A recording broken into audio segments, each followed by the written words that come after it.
who can put down the best time in Dublin? And in that moment, did you want to quit? I did, yeah, but like, you know, It's not an option. It's That's not the an thing, option. it's not. I stopped once at 40k. Okay. That was at 40k. I just went on my hands and knees. And Either of you both ever hit a wall during a marathon? The wall, I find, is when you really can't move your leg. 36, 37k, I'd say. My hips, legs, quads, everything's just locked. So, and I turn around to myself. I says, man, I am not good here. This is not good. I'm not meant to feel like this. Yeah. The ability to go, no, I'm not doing that. I'm not listening to that little inner bitch. And 'Cause you didn't quit. That's the thing. Yeah. You stopped. For you to feel that joy, Yeah. you've got to feel the contrast of what comes with that, Yeah. which is the pain. So your legs lock up, don't they? And I stopped. I'm feeling faint at this stage. I'm like, fuck, I've come all this way. Like, don't fucking stop now. But I'm feeling dizzy, man. Words are so powerful. They are, big time. But Especially in moments like that. then I stopped again. Brady's like, what you fucking stopping for? Come on. Like, and Yeah. I'm like, man, I can't. Like, I says, I'm going to be sick. I'm dizzy here. Like, I'm seeing double. And then when I did finally get to that pain point, I'm there thinking, yes, like this is what I wanted. Pain is inevitable. Suffering is optional. There is parts of your life that will be painful.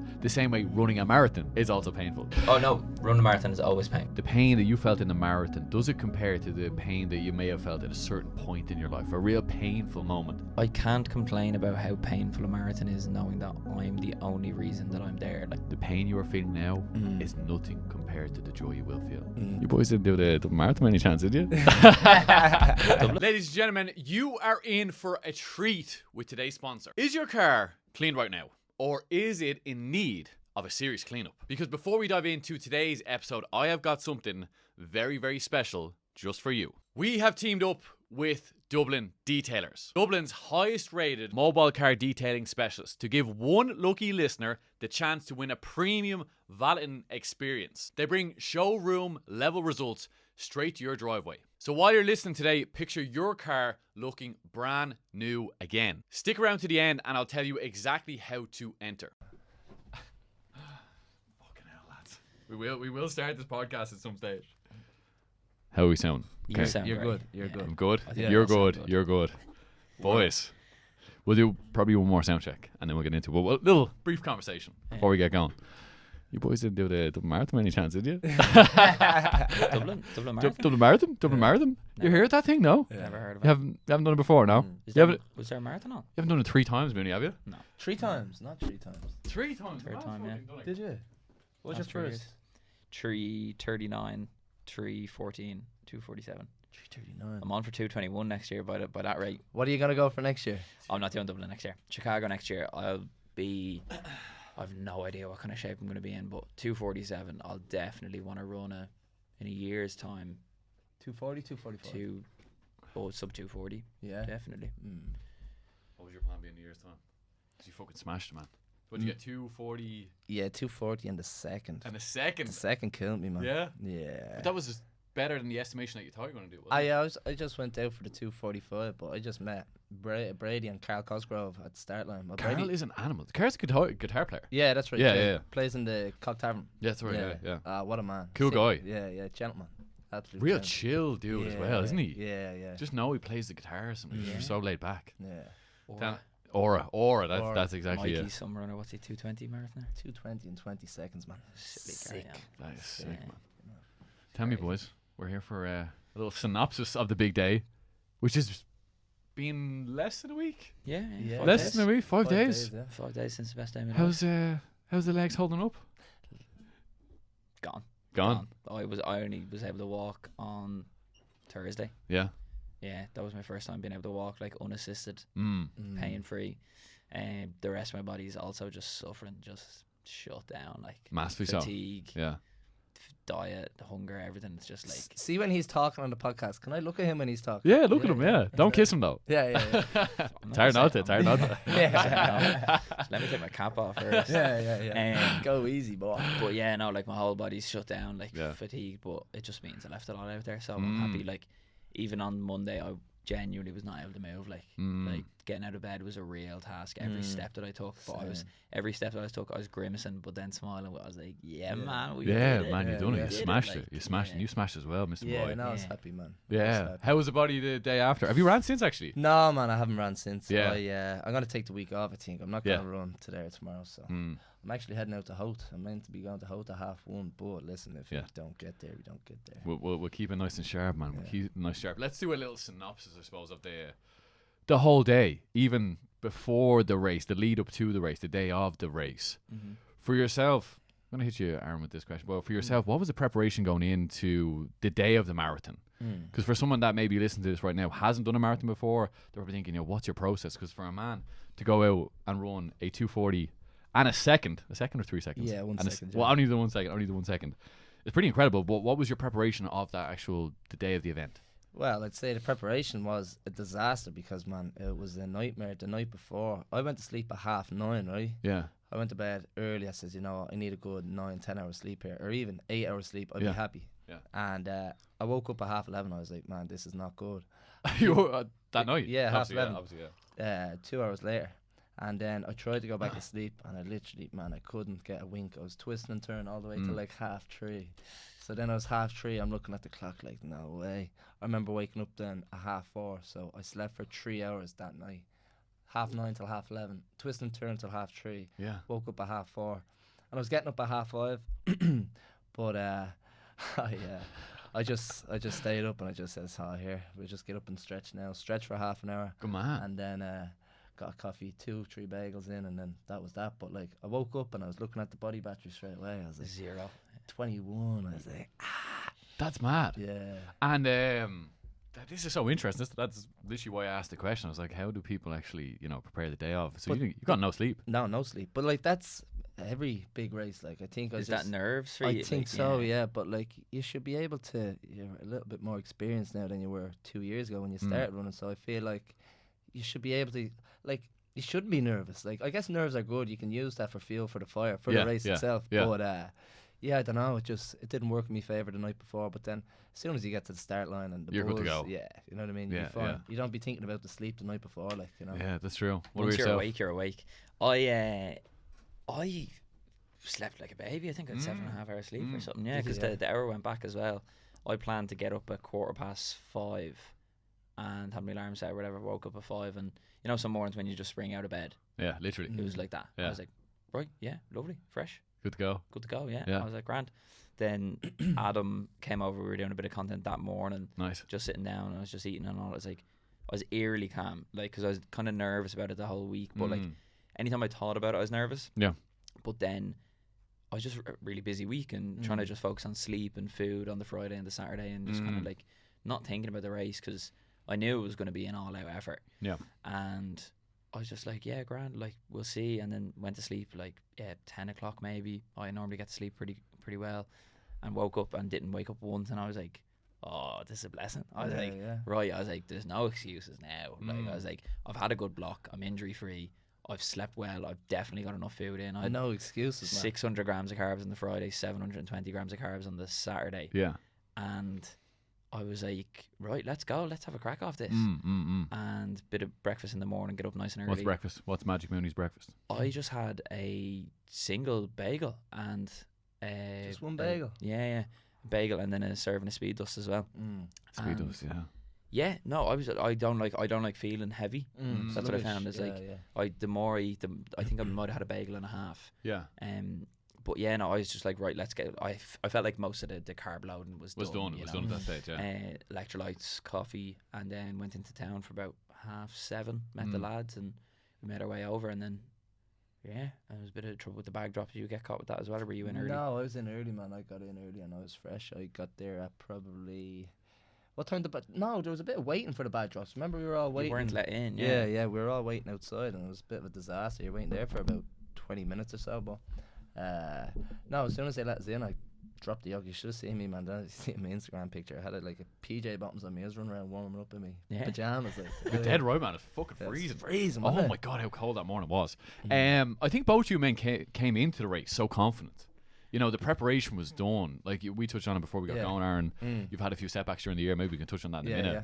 But yourself as well, Mooney, 16-week block, is that what it was? 16-week block, yeah, it definitely wasn't flawless. Like, but you're never going to get a perfect marathon block. Like, do you have many ups or downs, or you had a lot of ups? So what were the downs? A lot of ups. Like, it started off. So before the block, my knee just blew up and started swelling. Remember how swollen it was for no reason. The only thing you could do was run. I wasn't able to walk. I wasn't able to lift things. It was like I was just in bits. And then I took a week off because I had decent fitness going into the block. Yeah. Took a week off, and then I went for a run. I was like, I feel fine here, but my knee was like a balloon. And I was like, right, grand, if I can run, I can run. And then the block started 5k PB, 10k PB with yourself. And then the first like 2-3 weeks was good. Then I really struggled with the longer stuff, with the longer runs, just couldn't nail that pretty much. And then had 1 or 2 decent ones. Then my foot, I had a big huge blister on like the sole of my foot where I need to land. And it was like, my feet are pretty nasty after 2.5 years of running. I definitely need to get a pedicure or something going on there. No, I didn't. But that was stopping me basically. Did you get any black nails from the marathon? Yeah. What is that? Is that like trapped blood? Blisters and everything. Do you know what that is? Like your whole nail almost comes off. Yeah. It's fucking disgusting. It's the shoes as well. It depends how tight they are on your toes. And like, I remember doing the half marathon, Antrim, and I remember I wore the Pumas, the white ones, and it's like your toes are so like cramped together, and when you're bouncing, they're just rubbing off each other. I had blisters all over my toes. It's nasty. Like, it's a nasty game. But it's a part of the game. Like, you know, it's not for the faint-hearted. If you're only going to get a few cuts along the way and bumps and bruises, you'll take it. So for you anyway, Mooney, it was just kind of a few niggles, few injuries that were... like I was building the fitness up, but then there was like kind of 5 weeks out, I had that big blister on my foot, and I was like, I don't know if I'm going to be able to do this longer. And like 5 weeks out, you want to be really coming into good fitness here. And I could have kind of gone through the pain or whatever, but I was like just making it worse. Ended up taking a few days off, and it kind of healed. And then I had 2 like decent long runs, but I was doing a lot of traveling and stuff in this block. Like I've been over to Amsterdam, I was in Switzerland as well.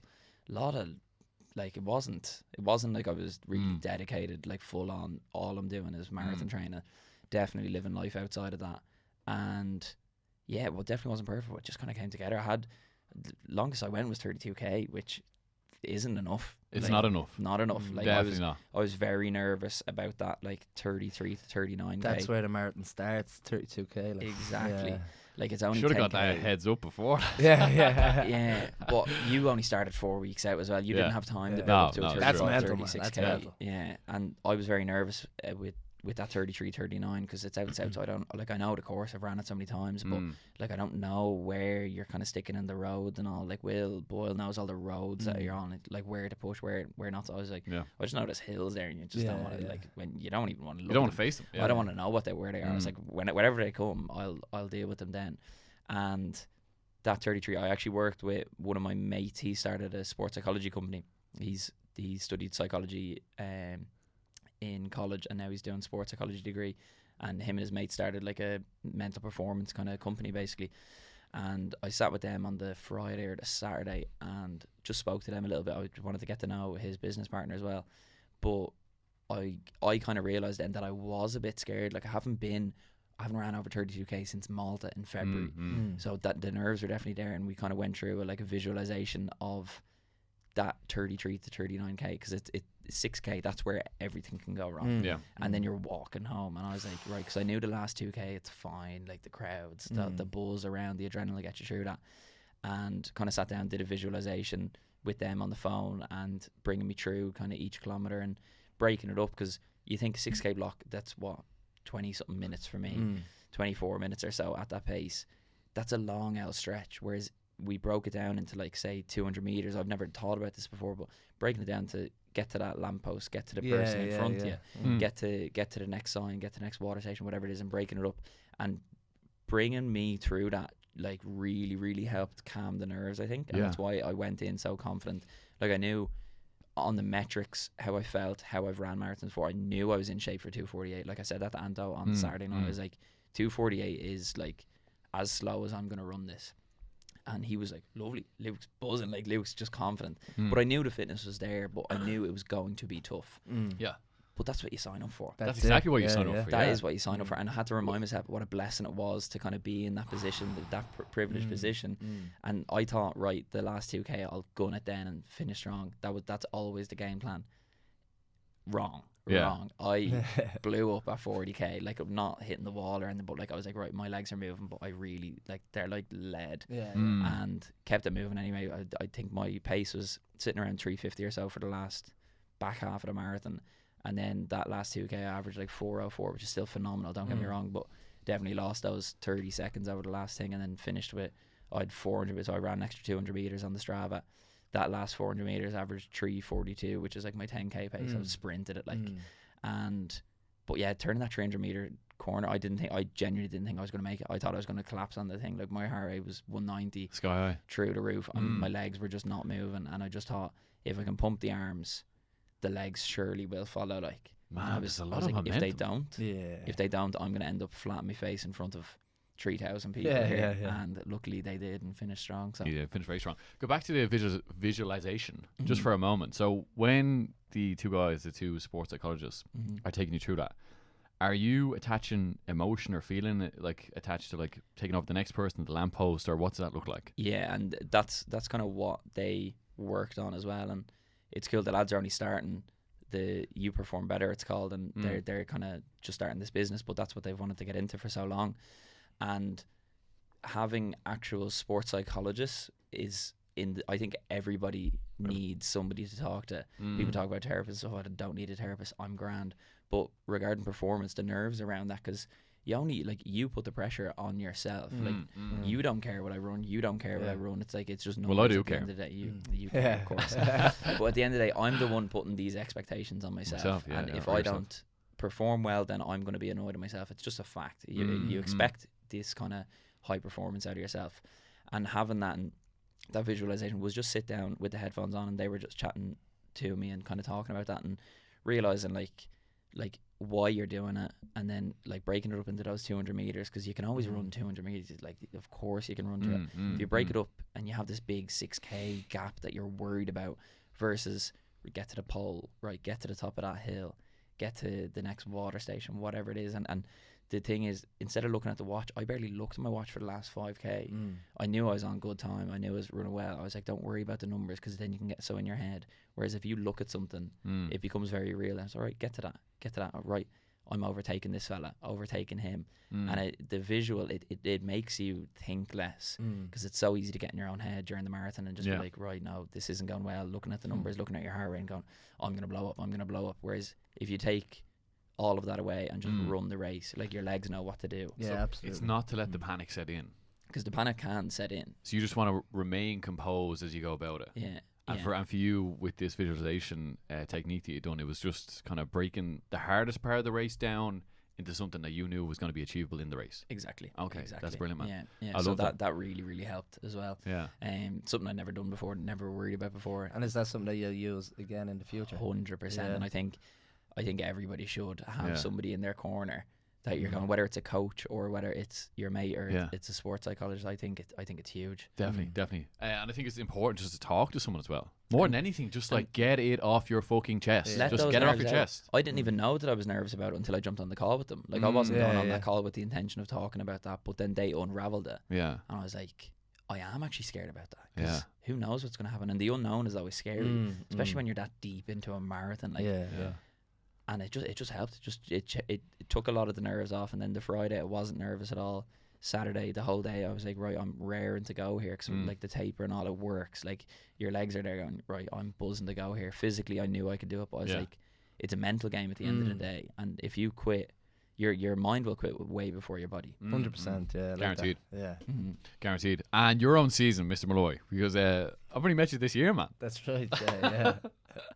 And I think you're just such a character, man. I love your personality. And if you had a podcast, man, I would listen in every week. I'm telling you, man. I'm telling you. But you've had many highs and lows, should I say, during your own run up to the marathon itself. Yeah, big time, yeah. Especially over the half distance. I don't know what it is, but the half marathon distance, it just has me by the balls at the minute. And I just feel like... Even still? No, well, I don't know about even still. But let's go back in time. Let's do a little timeline, because the first time I seen you was back in March. I think it was March time when the Dublin City... That was the Dublin City half. And yeah. I remember that day vividly, man. Yeah. It was a disaster. And did you run Dublin half, Luke? No, you didn't do it. There support. That's right, yeah. It was a really, really warm day. It was hot, like. And I remember coming down out Raheny, and I felt good. I went out for like 1:15, 1:16. I remember running with Pete Thompson and Ryan Murphy, and I was saying to myself, I should not be running with these lads, like, you know what I mean?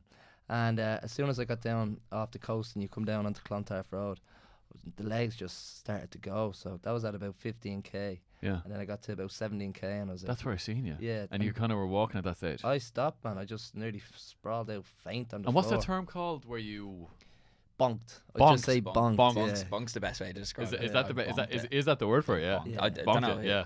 what other people are saying, but that's the word on the street. But then I done another half marathon 5 or 6 weeks later. Yeah. And that was the fast lane, the 3/4 fast lane. So there's a 3/4 marathon, which is 20 mile, 32k, and then you had a half marathon. Where was that? That was Clondalkin. I actually remember. But, was that on grass or something? At the start, you started on grass and then you finished on grass. Oh, okay. But I remember my coach Carl, he was paced me for that race, and he was doing the 32k, I was doing the half. But same thing happened again, got to 17k. But I think like in my own head, like I was looking at my heart rate and I was like, you know what, man, this is not good. 190, like 5k in, 188, and I'm like, man, I should not be hitting these. Scary numbers. seeing that. It's But intimidating. it's also plays in your mind, in the back of your head when you're running and you're like, holy shit, I'm running here at 188 heart rate. And like me running the marathon this year, I averaged the pace at 3:45, and then that is ridiculous, man. Yeah. If anyone has ever ran 3:45, to do that for a marathon is fucking insane, man. Yeah. No, it is. No, it is. It's unbelievable. I was so happy, man, when I seen your story at the finish line and you were like fucking hitting the gate. I go, yes! Yeah, you know, because I know you've been training for this all year. Yeah, exactly. And you train ridiculously hard, man. You train like 6 days a week, didn't you? Big time, yeah. 6 days a week, 1 day off, yeah. So Serious? train Monday, Tuesday, Wednesday. Usually have Thursday off, and then Friday, Saturday, Sunday. But you love it as well. oh man, the running game is sick. Like I just love working hard and just fucking pushing the body to the limits that I can go to. You know, the character you build. We'll definitely touch on the characteristics I'll run in a second. But that half, you bonked that one as well. Yeah, so you bonked now 2 in a row. So where's the confidence at, man? The head's gone, man. Head's You know what I mean? gone. That's the thing. It's a major loss. It's like you want to stack the wins, not the losses. But should you not expect a loss, but like know that there is days, like for you even this year, has there been days where you didn't perform as well? Oh sure, Antrim, I was gone. I was done 8k in. Okay, my day was done. Yeah. My day was done. I went out at 3:40. Went out at 10k pace. And what you put that down to? Going out too fast? Yeah. Going out. It was poor racing. Okay. That's what it was. It was poor racing. That's so what it was. there's a strategy behind how you should race as well. Yeah. Yeah. You like you know your pace. You know in your mind what you can hold, and then you go and try to achieve something that just isn't within your grasp. Okay. Like we're all guilty of it, but you're allowed to have. I'd never had a bad race before, and I was like, right, I'm gonna go out and everyone said Antrim, the flattest course in the world, speedy, whatever. Lies. Those Nordies are lying to us. And what's it actually like? The first 6k was all undulating hills, and then like 8k it flattens out. Okay. But I was done. My race was done by 8k. Yeah, but that's you going out too hard, going out too hot. Like, you know what I mean? If you And have you ever negatively split half marathon? Yeah. And how'd that feel for you? Did not feel strong? Like Malaga, I done at the start of. I done just after Malta. I had this crazy fitness after Malta.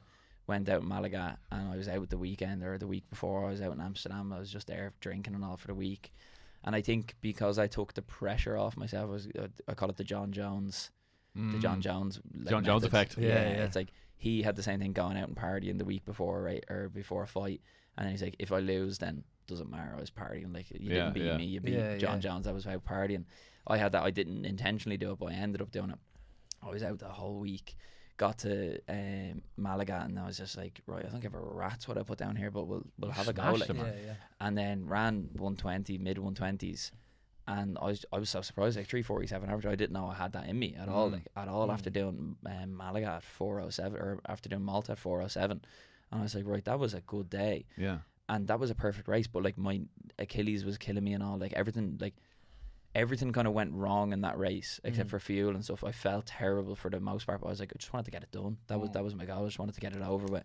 And I was like, there's no point in me jogging in. I was 17k in. I was like, there's no point. Like I was really in a bad way. Yeah. But I was like, there's no point in me jogging in. Like if I can jog in, I might as well just get it done and over with. And then finish strong. I was like, fuck this, get me a beer. Like I was just it wasn't even a big celebration. I was like, yeah, whatever. Like it's grand. Got it done. Yeah. But yeah, like Antrim, I just went out too quick. Out. I didn't know the course. That was the thing. Everyone said it was flat. It wasn't. And if it was a flat, if I had Malaga the same course, Malaga's a beautiful half marathon. If I had that same course that day in Antrim, I would have done a 118. I'd say I would have gone out with the right pace, but just with the hills and all. Malaga, is that next month? Is it? It's in March. I think there's two. I think there's a marathon in Malaga as well. But it's on in March. I might actually return and do that as well because it was a cracking day out and the weather and all is nice, and Malaga's a nice city. Coming. Yeah, March coming. Nice. I think it was 22 meters elevation over was half, it? Yeah. like flat.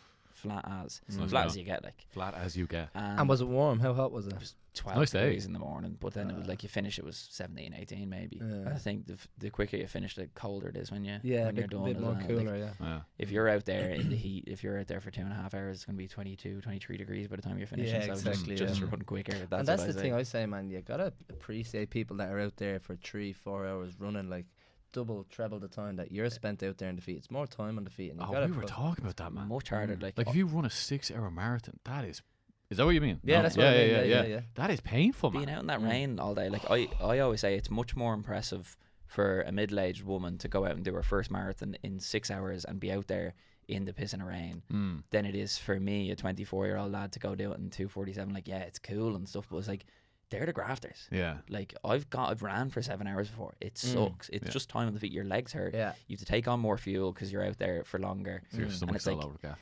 you're just that's a bad day out. That's a heavy day out. So fair play to them. They're the real heroes. Yeah. You know, Yeah. us running fast times, it should be expected. Like, Yeah, we're all yeah. young lads. We're we should- whippersnappers, man. Yeah. Whippersnappers, That's as they it, say. yeah. Exactly. Whippersnappers. Tell me, Mr. Molloy, though. So you've had them 2 races where both times half marathons, 2 bonks. So how was the mentality then?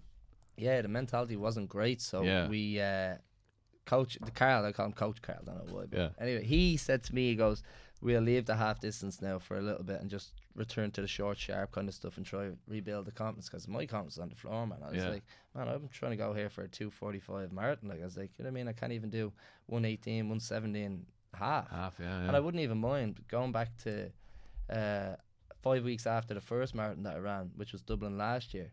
I done Clontarf half 5 weeks later, and I done 1:17:59 or 57. So I'm saying to myself, right, you get another 2 or 3 months behind you of training, December, Jan, February, and then I done the Dublin City half in March, and I'm like, I'm feeling good here, I'm confident. And then I did go out hot, like, you know what I mean? I went out for like 1:16s with the lads that were going hard, and then I was like, man, this is not good. Like, you know, I saying, you only have a minute to cut off here, and if you can't cut a minute, you know, what's a minute when you think about it? You know, and I was just like, this is not good. Yeah. And then when we returned to the short, sharp kind of stuff, he put me on a 10k in Clonee, and I had the first race I ever ran was Fingal 10k in Swords, and that was like 2 months before Dublin would it have been around. Maybe Last year. Yeah, 2 months before Dublin. That was your July- first ever race? That was my or first, something, yeah, yeah. July. Your first July, ever yeah. race was... Yeah, Swords 10k, Fingal 10k, yeah. And I done That's that again crazy, this man. year. But I done that in 36:30. That was my PB for my 10k, because I never done a 10k before. And then when I returned to the short, sharp kind of stuff and done Clonee 10k, and the plan was to just PB, coming in around 34, 30, 35, whatever happens. Yeah. And I came in at 34:29 or 30, which was unbelievable. And I think that was 3:25, 3:26 per kilometre. But then that kind of gave me the little bit more confidence back in me. You're like, right, you still have it in you, like, you know what I mean? Don't Dog's give still up. in there. Yeah, so then I think we done Ratoath half marathon. The plan was to go out at 3:45s and then kick on if you're feeling good. Felt good at 15, 16k and flew home at like 3:30 a kilometre, which is unreal. It's a good feeling to be able to finish strong, you know? Yeah. And then that race I came in, Ratoath half, that was 1:18 and a bit changed, I think 1:18:10. And then when I put that time down and I could have the kick at the end, I knew if I kept the first half reserved in Dublin, I'd have a kick at the end. But that didn't work out because I just went out gunning from the start, like going for the 2:40, which was hard. Like, I was going out at 3:55, then 3:50, then 3:47, 45s, and then 1 or 2k was like a 35, and it was crazy. And I went through halfway and 1:19 or 1:19:30, I think it could have been. And yeah, but I could have got to 32k, man, and just said, oh, here we go again, another bonk, another walk to the finish line, like, you know. But no, I hit the nail on the head, like, and I just smashed it, so I was happy. Like. And you were saying at 32k, there was 2 people in particular that you were running along with or running alongside with that kind of edged you on or encouraged you on? Yeah, that's right. Like, I was running with Carl Cosgrove, the musician, and Mikey Brady. He's a 2:20 marathoner. It's unbelievable what he does. Like, but he was pacing me, and Carl was going to kick on at 32k, and I just said, you know what? I found a group with Mark Fleming and Nicholas Sheridan at about 25.5k, 26k. Yeah. And I was struggling at the time, and I could see them up in the distance. I says, here, we just need to get to them, because I knew they were coming in for the 2:40 time. So I says, if I could just hang on to them, for 5, 6, 8K, 10K till the finish line. Yeah. I says, I'll come in under 240. But then I got with them, ran from 25K till about 34K. And I says to myself, you know what, and I feel good here, like, you know. Before we got up to Clonskee, like, there was a big hill, and I just says, come on to Brady. I says, let's kick now. And then when we kicked, I got to 40K, and I was like, oh my God, the legs are going here. Like, and That's a crazy I feel, felt man. dizzy, felt sick and all, but I'll go into that now. Yeah. Later, like, and I was getting sick and all, a mile out, and then. Oh, were you? Yeah, you got sick. Oh, I got sick. Everything, man. Boiled. You looked dog rough at the end, yeah. I was in a heap. Everyone looks gaunt. You touched on, everyone looks like white as a ghost. Yeah.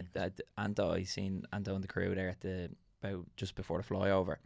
He ended up giving me a bottle, and I'd taken on fuel, like everything was going well, the legs are turning over, and like I felt terrible, but like my legs were working, so I was like, right, we're on here. And then his missus said to me afterwards that I was like pale as a ghost, like I was running well and all the form was still there, but she said that I looked terrible. What is that? Is that your nervous system, like, not shutting down, but it's just like your body just like, what the fuck are you doing? Yeah, your body's just taking a big hit. Like, think about even like your organs and your liver and your heart is working overtime. You're trying to digest all this fuel that's like so stranger to your normal body, you know? Yeah. They say that the human body is able to run 20 miles. It's that last 6 mile which either makes or breaks you, you know? And that's what they say. The human body can run 20 mile, but the last 6 mile is where the going gets tough, but it's about you just trying to overcome Persevere that. and persevere and push through. Mental fortitude that comes with it. Yeah. Because funny enough, the word marathon, Moon, you know what where it comes from, actually. Yeah. Do you want to explain to the listeners where the word marathon comes from? Well, I don't know the whole full story, but I believe there was back in Roman times, was it? I think it's Greek. Greek times. It was Greek times, yeah. And there was a war won, however far away from the Greek base, from Athens or whatever, and they had to send word basically that the war was won and there was no horses or whatever. So some fella actually ran 42.2k, and he ran all the way. And he delivered the message, and then after he finished his run, after he delivered his message, he died. He just died on the spot, like. No way. And then we as humans have decided, that's a reason. Turn on the race. Yeah. I believe you can do that race as well. There's a city called Marathon. Yeah. And the marathon to Athens or whatever, you can do that race as well. But like it's a lot, and I think definitely it's been glorified, like the marathon distance, and a lot of people are saying the marathon's lost its respect and stuff. Oh, really? Why? Because it's so like accessible almost now. Everybody's training, everybody's running, and kind of just going and doing a marathon. It's like it's a real whatever. Everyone's like, yeah, of course, yeah, you go do a marathon. And I think, do you see it as a big deal? It's a huge deal, like, and that's why anybody that puts down any time in a marathon, I think it's hugely respectable. But I think the likes of myself, yourself, Arran, who've like kind of been training and had this crazy progress, have almost made it look easy. But we post basically all the training that we do. You see the graph, you see the progression. Like, I put up a story there the other night of my whole journey essentially since I started videoing, since I started running, since I did my first marathon, and it's all there. But it's 2.5 years of graft. That's how I've gotten to the point where I am. And I think a lot of people have the idea now, they're like, right, my first marathon, I'm just gonna throw down a sub 3 and it's gonna be handy. Like, you knew it wasn't gonna be handy. You were like, especially with 4 weeks. Man. Exactly. But you were like, the more training I've done, I was like, this probably is not gonna happen. Yeah. It's like there's so many people there going, right, I'm a young fella, like, who's he? Like, who's Arran? Who's Luke to just kind of go run whatever? And they don't respect the distance at all. And then they get to that Hurt Locker at 35k. If you've never been there before, it's a horrible place. Man. Horrible, man. It's a horrible place. 'Cause you're grinding it out. Yeah, and it's like having 35k in the legs, even a 35k run, like sometimes you'd finish a long run, 32, 35k, and you're like, I'm shot. Like, I couldn't run another kilometre. And you're thinking, how am I going to do this on marathon day? Yeah. But it has kind of not lost its respect. Like, it's not like people are taking the piss or anything, but a lot of people think, it's just a bit willy-nilly. You can't just rock out and throw down an unbelievable time out of nowhere. You have to have some base of fitness. Yeah, you can't cheat a marathon. No. And you can't cheat the time that you get as well. We will get back to the conversation in just a second, but if you're enjoying this episode, please leave a 5-star review, share with a friend, and make sure to hit that follow button for the next episode. And what this will do is just help the podcast grow and grow so I can get bigger and better guests as we go along. All the best. Like if you get a good time, there's a reason why you've got a good time, because the fucking 12-week, 16-week block you put in. You get what you deserve. But I say that about running in general. Running can't be cheated. What you put in is literally what you get out. So your chip time on a race is the time you ran. There's no two ways about it. There's no Strava this PB here. Well, Strava said I ran 2:46. Doesn't matter. Strava's an app on your phone with a GPS. The marathon course is laid out. It's 42.2, might be 42.3. Although Dublin was 42.4 or something on my. I had 42.4 as well, but you're weaving and all. Like, so it's like, I hate that as well. I don't know why there's a discussion about that. I imagine people that have been running for their whole life and in track and everything, they actually get quite annoyed about this. It's like Strava times versus chip times. It's like, are you serious? Of course, like if your Strava time is going to be quicker than your chip time, you can't just take that. You can't go. But a lot of people do, man. A lot of people do. It's so frustrating. It's like, well, you didn't. Or stopping your watch before you reach the, like, say you run 42.2k. If I had to stop the watch there before turning down to the church and gone, I ran a marathon. What are you talking about? Like, you cross the finish line. You cross the finish line. There's a start line and a finish line for a reason. The distance set out, even if it runs longer. You can say, right, well, the course is actually an extra 200 meters, or it was 200 meters less, or whatever, and you can go, right, grand. That's what I did, and you can compare it to what everyone else did on the day. Like, there's no Strava, and get rid of your, put down the Strava, lads. Put down the chip time, will you? Come on. It's chip time. But a lot of people don't go on Strava, and like, even I was talking to Nicola Sheridan there last week before Dublin Marathon, Strava, and she has no Strava. But I says, why? But she's like, I'd be looking at other people's run and comparing my runs to them, saying like, oh well, I should be doing this and I should be doing that, and that's also a thing that I've probably been looking at as well. Where like you do compare yourself to lads that are running, but like I'm comparing myself to lads that are running 5 years, 6 years, 10 years. You know what I mean? I'm just like, I'm not in that league yet. I'd like to get there. I aspire to get there. But you will. I shouldn't be comparing myself to lads that are running 5, 6 years, because one, it's not healthy for your head, and two, you've no right to be up there with them just yet. Although you might think you could have as they say. Like, the difference between you running a 240 and somebody running a 220 is 10 years. Oh, big time. It's 10 years of running every year, putting down races, getting minute PBs on a marathon each year. Like, you can run a 230, 229, 228, and then might have a breakthrough to 224 on a good course. You know, and the course matters as well. Big time, Dublin's a tough course. Like, putting down a PB, like I'm hoping to do Chicago next year, I'm not going to compare my Chicago time to what I could have done in Dublin or what somebody else done in Dublin. It doesn't matter. It's a different course. It's a flatter course. And that's the thing, you can pick your races and be selective. If you want to go for a PB, there's PB courses around, you know, the likes of Valencia. But I love Dublin because it's a great equaliser. You know, there is flat sections, there's downhill, there's uphill sections. And it's who can put down the best time in Dublin. That's, like, obviously we're from here, so that's what matters to us. But, like, I've had 3 years of progression of the Dublin Marathon, 3:39, 3:14, and then 2:47. That's what I'm focused on. I'm not comparing my race in Malta to the one that I just done in Dublin. It's like, I PB'd or whatever, but I PB'd in Dublin. You know, that's what really matters. And you can always pick your best marathon time, but I think it's important to say, well, I done that on a flat course in Berlin. But that was your best marathon time. Was Malta not your? Yeah, it was 2:53. So it was like, that was what I had to improve on. But like, who knows what I would have ran in that kind of fitness in Malta. But Dublin's only once a year. That's why it's nice as well. You only get the chance to show what you're doing, and like all the work down the park, all the work out in Swords, wherever you're running. It's like everybody comes together and gets to have a buzz in Dublin. It's like, right, it's direct comparison, because nobody can go, oh yeah, it was a windy day or whatever. Well, we were all there. You know, we were all there. If you're going to be comparing to other people's times, like, mate, I was in the thick of it as well. But the thing about the marathon distances is that, like, you have to wait at least another 6 months before you do another marathon. But like, if you have a bad 5k or 10k, you can do one next week or 2 weeks later. You know what I mean? But the marathon, you can't. You have to.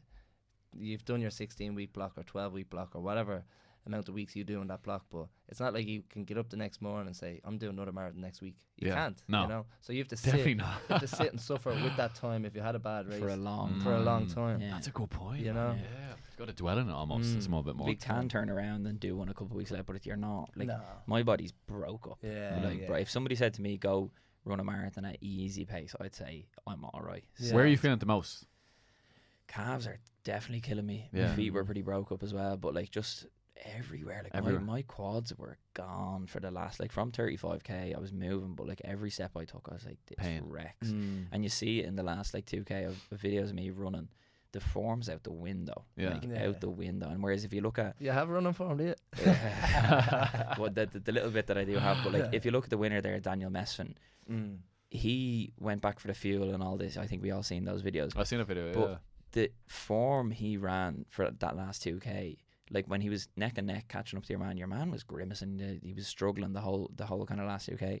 Whereas Mesfin looked fresh. He looked like he was on fresh legs, and that's a good marathon. That's a good marathoner. That's a good runner. Somebody who can run with the same form, the same kind of pop, the same stride, all the way through and finish strong. And then you might get to the end. Like, it's nice to know, well, I definitely couldn't have done any more myself, yourself, you as well. Yeah. But then being able to go, right, I felt great that whole way. What's next? What am I going to do in the next 6 months? You know. So it's a real case of Icarus flying too close to the sun. And quick one for the listeners. The competition time is here. We have got a live giveaway running right now with Dublin Detailer. One of you is going to win a full premium car valeting experience completely for free. This is huge. It's huge. To enter, all you have to do is share this podcast on your Instagram story, and from there tag myself at James Hempton and also Dublin Detailers, and that's it. That's all you have to do. You are now into the draw. Someone is about to have their car looking like it's just been rolled out from the showroom floor. I think that 42K, the last 2K was definitely boiling hot for me. It's tough. Killer, man. It's killer. I want to touch on the mentality of running, especially a marathon, because there is a stage in the marathon, and you should expect it, where a lot of pain is going to come along. So I definitely want to channel a bit of energy towards that, even for yourself as well, Arran. You know, was there a stage in the marathon where you felt like not necessarily hit a wall, but the pain was starting to endure, and now you're working through it? And what's actually going through your mind in that moment when it kicks in? I would say, yeah, when I linked onto the group with Mark and Nicola at about 25k, and I just sat with them for about 8k, and I said I felt good at 34k, so I decided to kick it on. to Brady, I says, let's kick. Yeah. But then I'd say 3k later, I'd say I got to like maybe 39, 40k, the legs are starting to go, and I'm like, I'm ahead of these now, I need to stay ahead of them, you know? Yeah. But my, like, from 36, 37k, I'd say my hips, legs, quads, everything's just locked, so you can't open your stride, you can't move as freely as you were in the first half. That's so true. Your legs lock up, don't they? It's a disaster. And I'd say you felt the same. Yeah, you've you no know? stride. No, you you've can't lengthen your stride at all. No, your cadence shortens, and you're there, you're looking at the watch more, and your pace is slowing, and then him beside me, he's like, come on, keep going. And I stopped. I'm feeling faint at this stage. I'm like, man, I'm not When did you stop again?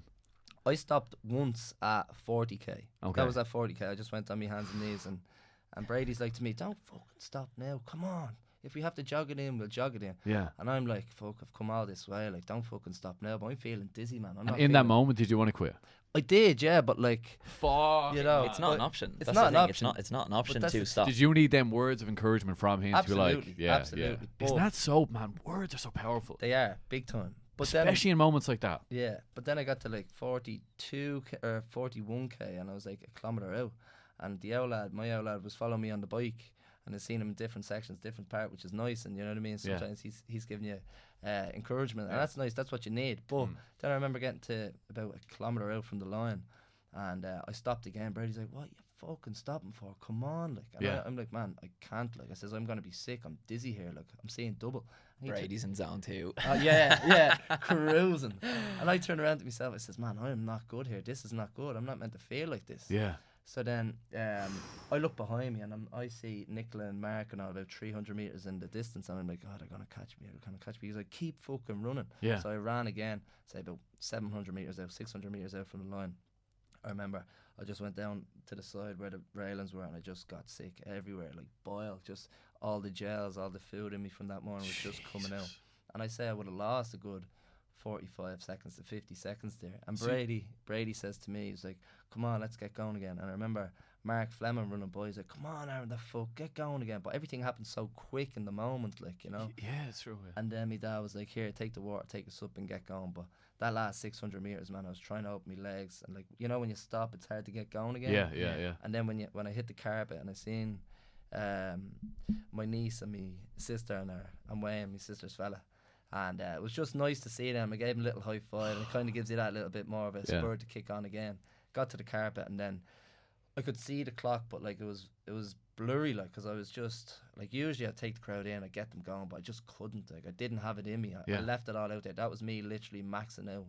And then I remember Brady was like, come on, fuck it, come on, get to the line. But I couldn't. Like, I couldn't open my legs, and I could see 2:46.7. I was like, well, I haven't got to 2:40. But then I was like, well, I could have started 15 seconds After the gun time. After the gun time. Yeah.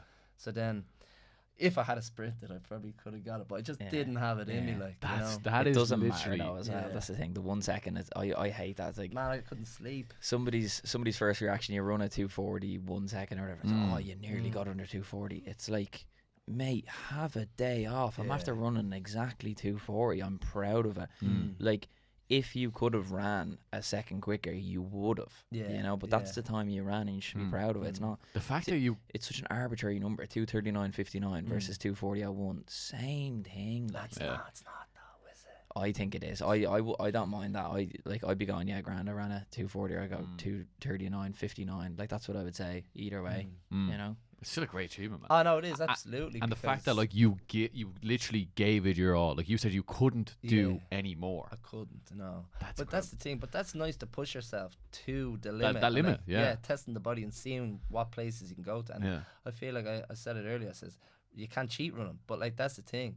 I say what you put in is what you'll get out. But also the thing about the running community and everything about it. Everybody is shouting each other on, and even the crowds, the atmosphere. Support, it's electric, man. That's the thing about Dublin as well, that I can't imagine you get in other places, even other major marathons, say New York, Boston or whatever. It's like, you're getting support, there's hundreds of thousands of people out, but you're not getting the same support. Like, when you're a kilometre out and you're seeing like thousands of people and they're all rooting for you, you're in your own headspace completely.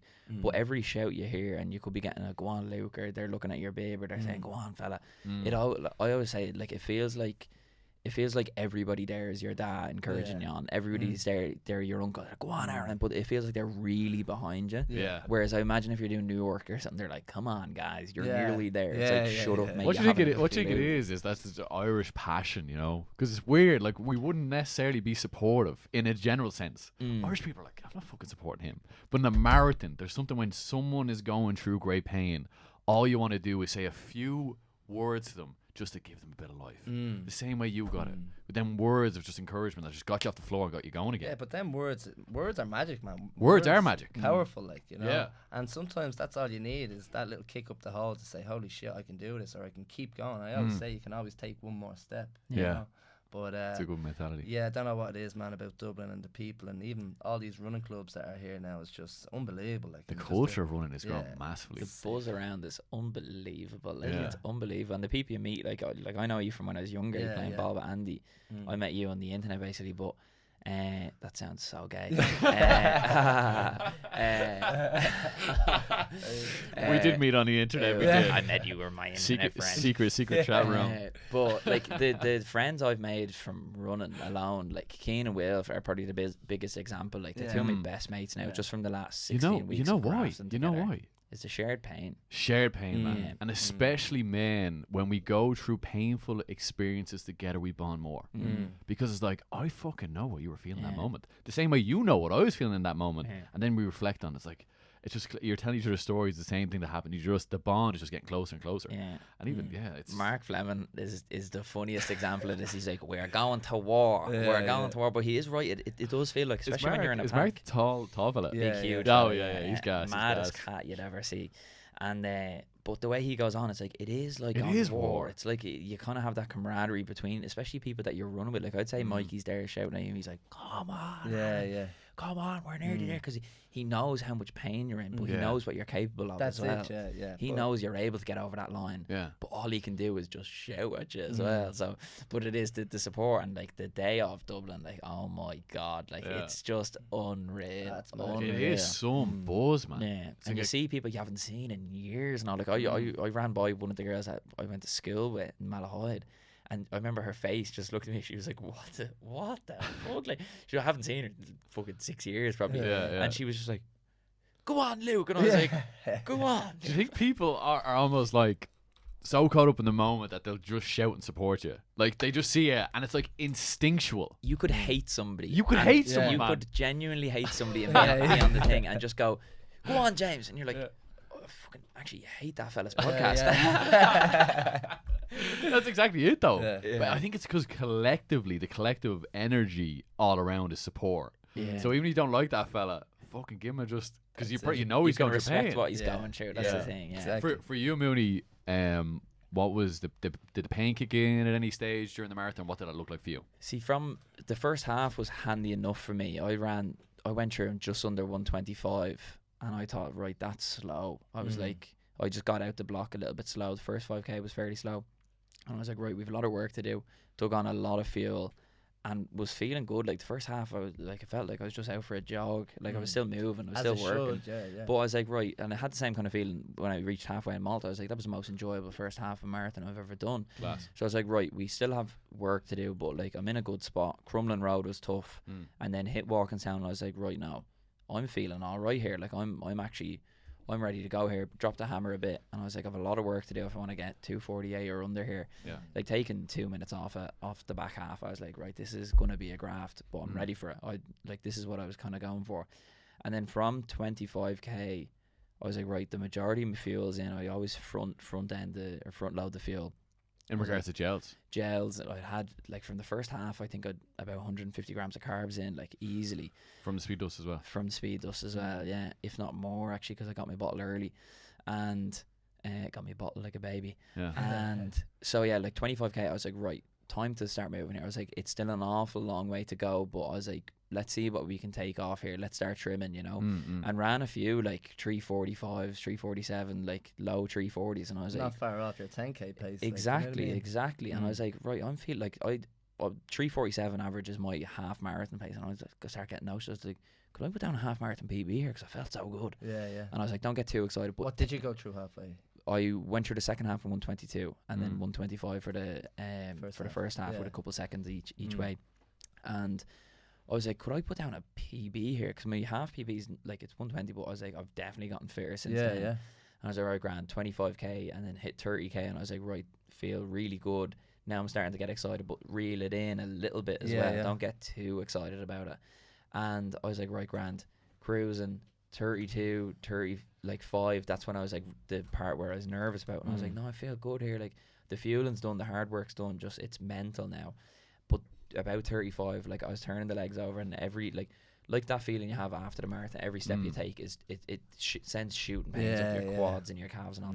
That started happening to me about 35, and I was thinking, right, like my legs are moving, but every step I take is sore, like real sore. So you're feeling a lot of pain. Feeling a lot of pain, yeah. But I still felt like aerobically felt good, like as in, and then also didn't feel like sick or anything as well. So I was like, I didn't feel like I was gonna faint or anything. So I was like, right, my legs know what they're doing.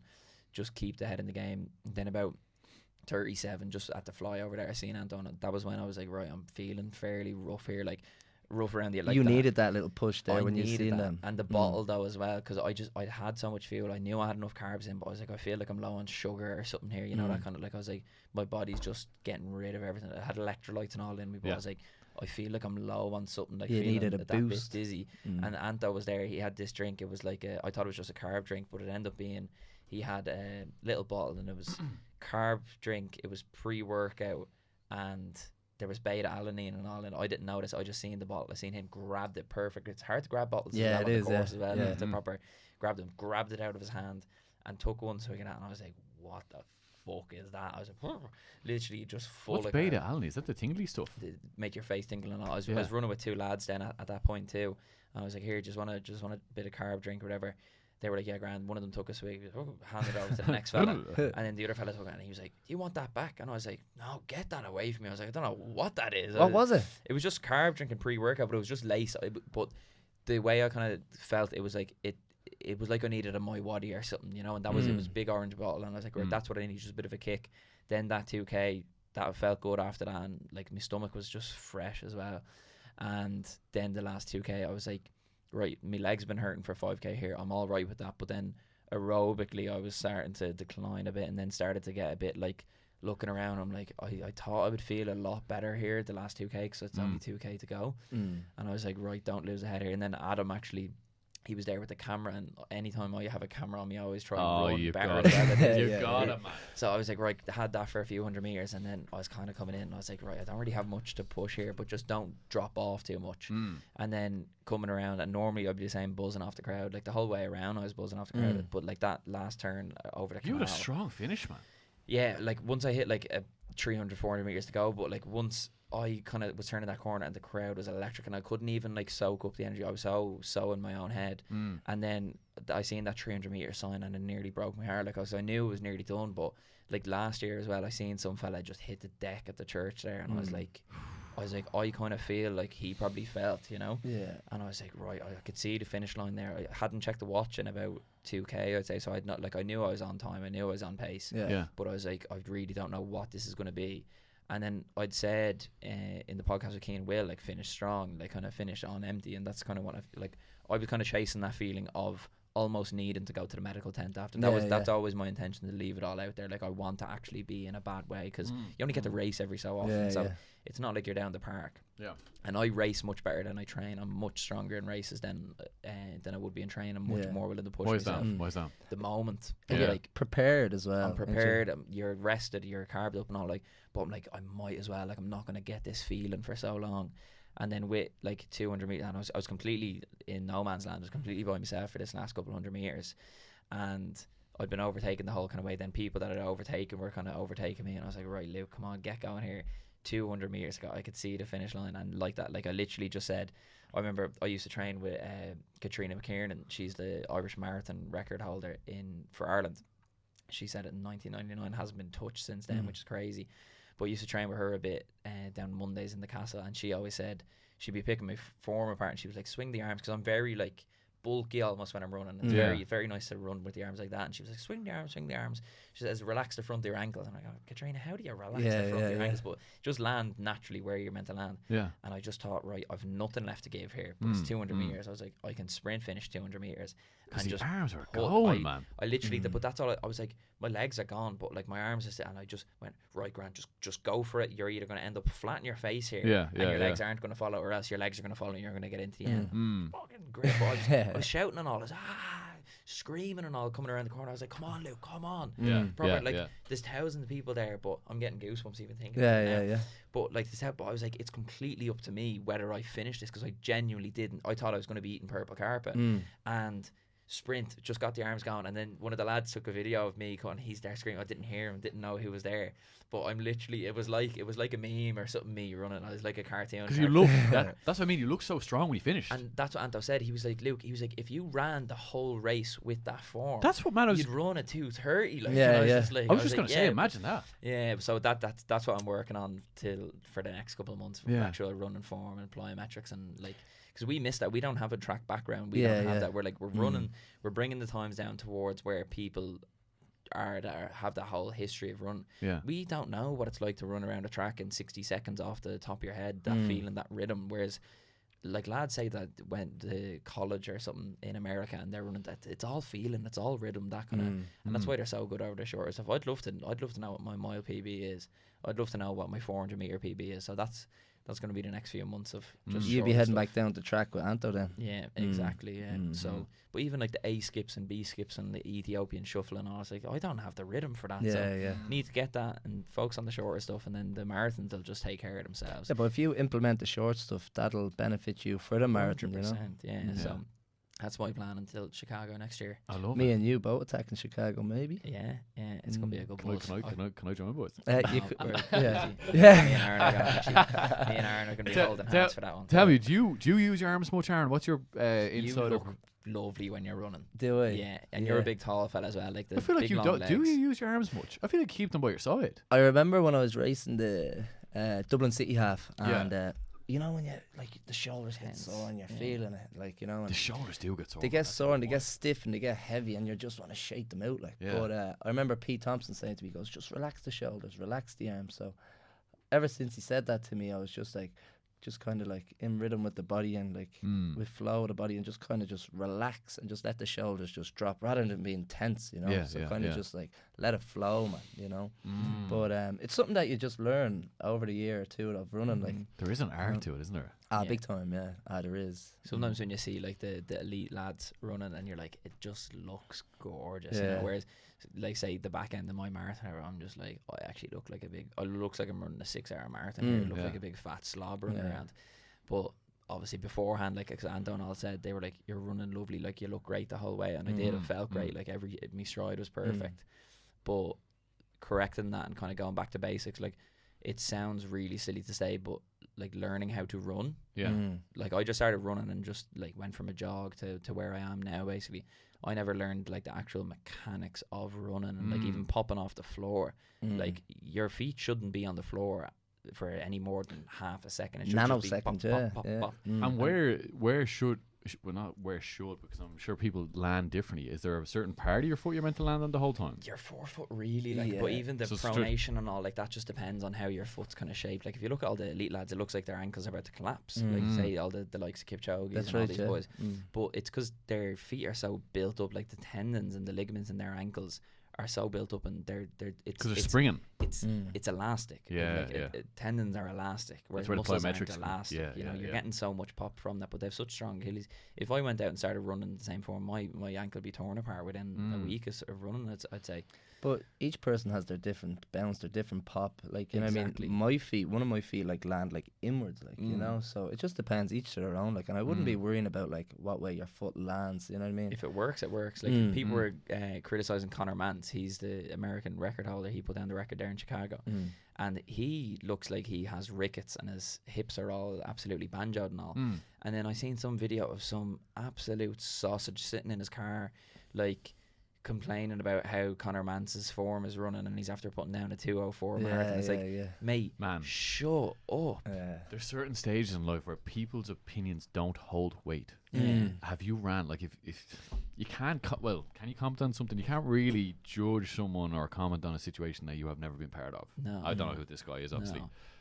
But like, if the average person ran with the same like stride as Conor Mantz, they'd be absolutely screwed. But that's just the way he's configured. That's the way his hips work and his knees work, and it works for him, of course. So there is no perfect solution, but you can kind of see, like, if you put all the elites into some AI thing and had like the perfect running form, it would look very similar to the way Kipchoge and all these Ethiopians are running. But if it's working for Conor Mantz, it's working. That's just the way he's built. You know, you can't argue with your body mechanics.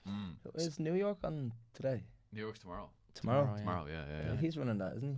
I'm not too sure. I think he is. You can see it up on Instagram. Yeah. So tell me, Mooney, just to get back to the point of breaking through that pain, how mentally, how did you get through it? When you hit, where was it, roughly 37 things started hurting, What's the thoughts going through your head? Yeah, I guess it's like, it'd be an awful waste to just run this well and then not finish strong as well. That's what I was kind of thinking. I was like, it's a bit stupid not to leave it all out there, because I'll know then as well. But I think having people there in the course, like Anto and the whole crew were out. My dad, I've seen him like 4 times as well. Like, even when I was coming down Nutley, so the last turn before you're onto Northumberland Road there. You had the big flag. I have to send you those photos. Actually, he took a few good photos of you, and he was there, has the flag, cycling around, and obviously to support. Like, it's one of the reasons that you're kind of doing. You want to make Dad proud, and I'm sure you're similar. You kind of it does light a fire in your belly, making the lads proud, making everyone proud, kind of, and yourself as well, most importantly. But when that's about what 3 and a bit K out. I was coming down there, and like, normally with the downhills you want to make up a bit of ground. I was like, I don't have much, I can just sit here at the same kind of pace. And then as I was going by, he kept going, go on Luke, he was like, you're well on, all this kind of encouragement, which makes a huge difference. But I got to the point where, like, I was just like, you'd go by someone, they shout your name, and you're like, nice one. Instead of like at the start of the race, you're like, all right, James. I was like, and then I kind of went by him, and then as I was kind of, as he was out of my eyesight anyway, he just went. It was the funniest. It gave me an absolute laugh as well, and really reminded me that he was there. He was just there, whatever. Go on, Luke, and he was like, yeah, you're well on, or whatever. 10 seconds go by, and all I hear is my dad screaming top of a voice, and he goes, Luke Mooney, like proper roaring down. And I was like, what the fuck? But he was obviously just like overjoyed, full of like, he could tell what time I was on. He was dropping me on. He was like, Luke's doing it, you know.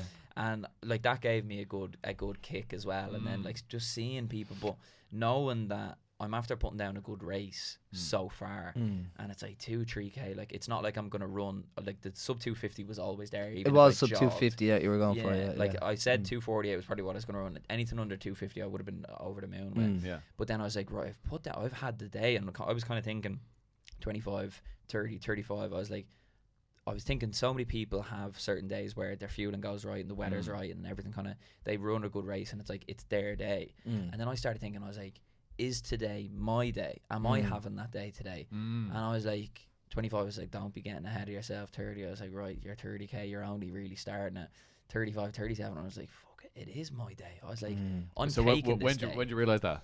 About 35, 37, even though I'm in the hurt locker, I was like, nah, it's my day. I'm not listening to my body. I'm not listening to my legs at all. I was like, today is It's the all day. mentality. Yeah. And just keeping it between the ears. That's the most important. Right? It's 3 kilometers, lads. It's 12 minutes for me. Like That's it. Yeah. The self-talk is so important, man. Yeah. Them words, even to yourself, that narrative, that chatter going on inside when you're in the depths of it, it's like just keep going, keep pushing. My kind of motto going into my like words of affirmation, you could say, going into the race was, the reason I love the marathon is because it's so difficult, right? The 10s, 5s, they're all interesting, they're all different kind of pain, but the marathon, you're looking at your legs and you're going, I know that you have nothing left to give, but like, let's do it, lads. We're gonna do it because mentally I'm stronger. And my kind of slogan going into it, and people write on their arms or people write on their bibs for these recommendations, I just had it in my head, and I was thinking from the get-go, I was like, chase the pain. Chase the pain, right? Nice, because I want that pain. That's what I sign up for. That's where the glory is, going through the pain and going, I'm able to do hard things. And say halfway, I was like, right, you don't need to chase the pain yet because you don't want to be in pain. I was like, 25. Now we can start looking for it a bit. I was like, it's definitely going to come by itself. Yeah. But let's start exploring where it's going to come, you know? And then when I did finally get to that pain point, I'm there thinking, yes, like, this is what I wanted. This is what I signed up for. And I was like, this is where the boys are separated from the men, basically. And I'm there thinking, I'm like, this is where most people stop. This is where most people quit. And they go, oh yeah, hit the wall at 37, whatever. It's like, this is where I shine through. This is where my mentality is able to carry me over that line. And that's the kind of feeling that I chase with these races. It's like, because you make a decision, it's micro decisions. That's what it is. It's those split second decisions. You go, right, am I going to lean into this and attack it and show it that I'm stronger, I'm bigger than any pain my legs are feeling, that in between my ears is the strongest place in the world, or am I going to quit? Because there's so many times where you're thinking, I could quit here, I'm done. And that's just the easy option out. And people would still respect it as well. People would go, yeah, fair enough, man, that's a tough day out. Yeah, no, I've been there before. Because everybody know, like everybody that you'd value their opinion, they go, yeah, no, that is rough. And the ability to go, no, I'm not doing that. I'm not listening to that little inner bitch. Because that's so easy to do, man. It's the easy option, yeah, and you can walk it in, whatever. No, not me. Not me. Luke Mooney, not a chance. Just me, lads. Just me. No, but you didn't quit. That's the thing. You stopped, and you needed that breather. Obviously, you left it all out there. Listen, brother, you're after putting down a 240. You know. Yeah. No. That was way quicker than what you were going for. Yeah. You went out with the risk of, I could ruin my race or have the best day of my life. Yeah. And that's a scary thing to do, you know. And you took the risky option. You could have easily ran a 242. Did you see the video that your man running all the time? I forget his name, but I met him at Clonee 10k as well, and there was a nice bit of footage of me running. But I put up a little snippet on Instagram there. Was it yesterday or the day before? And it was the day before. And I said to Brady when I was running with Carl, like it was about 3k in, I says, here, let Carl go off after 5k. I says, I'm not going into 350s and 345s, like, you know what I mean? Because I could ruin the race early on, you know. So, but then I don't know what it is with running. You know, when you're out to run and you're running 4 or 5k, and then you get that second wind nearly, and you're like, holy shit, my breath is all over the place here, and you're like, I don't know what to do. But then you keep running, you keep progressing, and then as the distance goes on, and that's something I've said to myself, is that I feel like I'm stronger as the distance goes on and as the race goes on.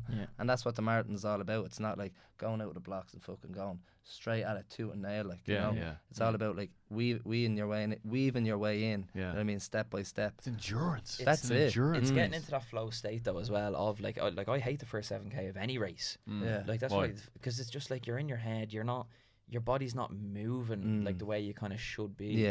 Like even that first marathon, like when we went, I'd only just got into the pen, and the gun went, and I was like, oh, surely that's just for the elites. And then everybody started moving forward, and Keane was the same. And I was like, I don't really want to start yet. I was like, my head's not even. I didn't even realise I'm on Leeson Street at all. Yeah. And then the first couple K, like I was kind of slow through, and you're kind of thinking and just in your head so much. By the time I got out of the park, I was like, yeah, let's have a knock off this. Like, but it took the whole of Chesterfield to kind of get into the flow of it. And I was like, Chesterfield, like, it's bit of wind there as well, wasn't it? It's a fair uphill, yeah. But it is a fair uphill. Normally in training, I'm like, oh yeah, it's pretty rough going up, and I felt great. And I was like, right, I'm in it now. I'm in the middle of it. I'm getting me bottle now in a couple of kilometers. Then we have a nice downhill. Then you're halfway, and you're halfway done. And like I said to everyone the days before, I was like, I wasn't saying that I'm excited for it to be done, because that's wrong. And I wasn't excited for it to start. I wasn't excited to be in the pen. I'm not excited to be like starting off. It's scary. I said to everyone, I was like, I'm buzzing to be halfway and go, yeah, man, this is it. We're in the middle of it. We're in the thick, because you're not in your head at that point. You're going, right, yeah. You're getting into the flow. Yeah, exactly. Or you have the flow state. That's the exactly, stage, yeah. So that's what I was buzzing for. And then when I did hit the halfway down Crumlin Road or whatever, like, it's Crumlin Road is a scary old spot as well. Is that where the Black Forge is? Yeah. Black Forge at the very end. That was fucking difficult. That was all uphill. Yeah. That was continuously uphill. Yeah, for about 2 or 3 My hamstrings could feel that massively, man. Yeah, and so yeah, once I was kind of halfway walking down around, but then I was like, right, we're in the south side, and like luckily I just don't know where we are. So it's not, there's no markers to go off. It's not like I know, yeah, right, Malahide to Port Marnock is 3k or whatever. I was like, I'm just running here and just doesn't matter. See where it goes. Overtaking people and all. I was on a buzz, saw loads of lads. But how much of a buzz is it though, passing people in the second half of the race? Isn't that such a buzz, isn't such it? a confidence boost, because you're like, it, at the end of the day, it's a race. I always have to remind myself it is a race, and you are competing against these people. Like I came 302nd overall out of 18,000 people. That's cool. Wow, you know that is cool. Where'd you come, Aaron? 151st. What? Deadly, like absolutely. But you are racing. Like there's 154 people in Dublin on that day that are faster than you. Yeah, and absolutely. Yeah, the no one else. The other 19,000, they weren't half as quick as you. You know, and you do have to kind of remind yourself of that as well. But you do get a bit competitive as well. Like it's always, you have to run your own race, and it's not like you're picking off random people, but you're going, I'm faster than you, I'm stronger than you, I'm 37k and you're slowing down, and it does drive you. And you're going, right, you're gonna be looking at my heels, and you're never gonna see me again. I love that feeling as well. I like the way you look at it like that, but what I would say is, like, the way I look at it is that it's you with you out there, or you versus you. But the way I look at it is it's you with you, and it's not, I'm not running against him, her, or him, you know what I mean? You're running against yourself. You're running against the person that you were yesterday, the person that you were last year. You know what I mean? And you're always chasing these times and chasing these PBs and splits and paces, but sometimes you get bogged down in times and splits and paces, and you just go out and run. I always say to people, like, I remember my dad saying, just go out and run and enjoy your run, even in training. Like, and that's the thing. I feel like I got bogged down in my times and splits, and I feel like that takes over your mental side of things as well. It's like, I can't hit these paces. You're like, what the fuck am I gonna do here, man? You know. But I think consistency beats talent, and as I said before, what you put in is what you get out, and you just can't cheat the bloody game, man. You can't cheat it. You can't. It's just, it's magic, isn't it, man? It really is. I know that firsthand as well, because like I had very high expectations going in, probably way over the top and too ambitious, but I hit that wall. For me, the pain kicked in like just before 30k. Hit the wall, and I was like, fuck, I don't know if I'm going to finish this. And then you start getting in your head a small bit, like, okay, what time am I now going to put down? If I run 5 minute kilometers, yeah. Because that's what I was running, 5.5. And what were you running up until then? Up until the 30k, I think I was averaging anywhere between 420 to around 440, which is it was decent going. And then just that wall, boom, man, and the legs could feel it. And then did you go out with the balloon? No, I was a bit back. And the second wave was so slow. Like starting off and coming out, everyone was like, they're enjoying the moment too much. I was like, let's get going. And there's so many people in a very confined space, so you can't really weave in between people or get around them.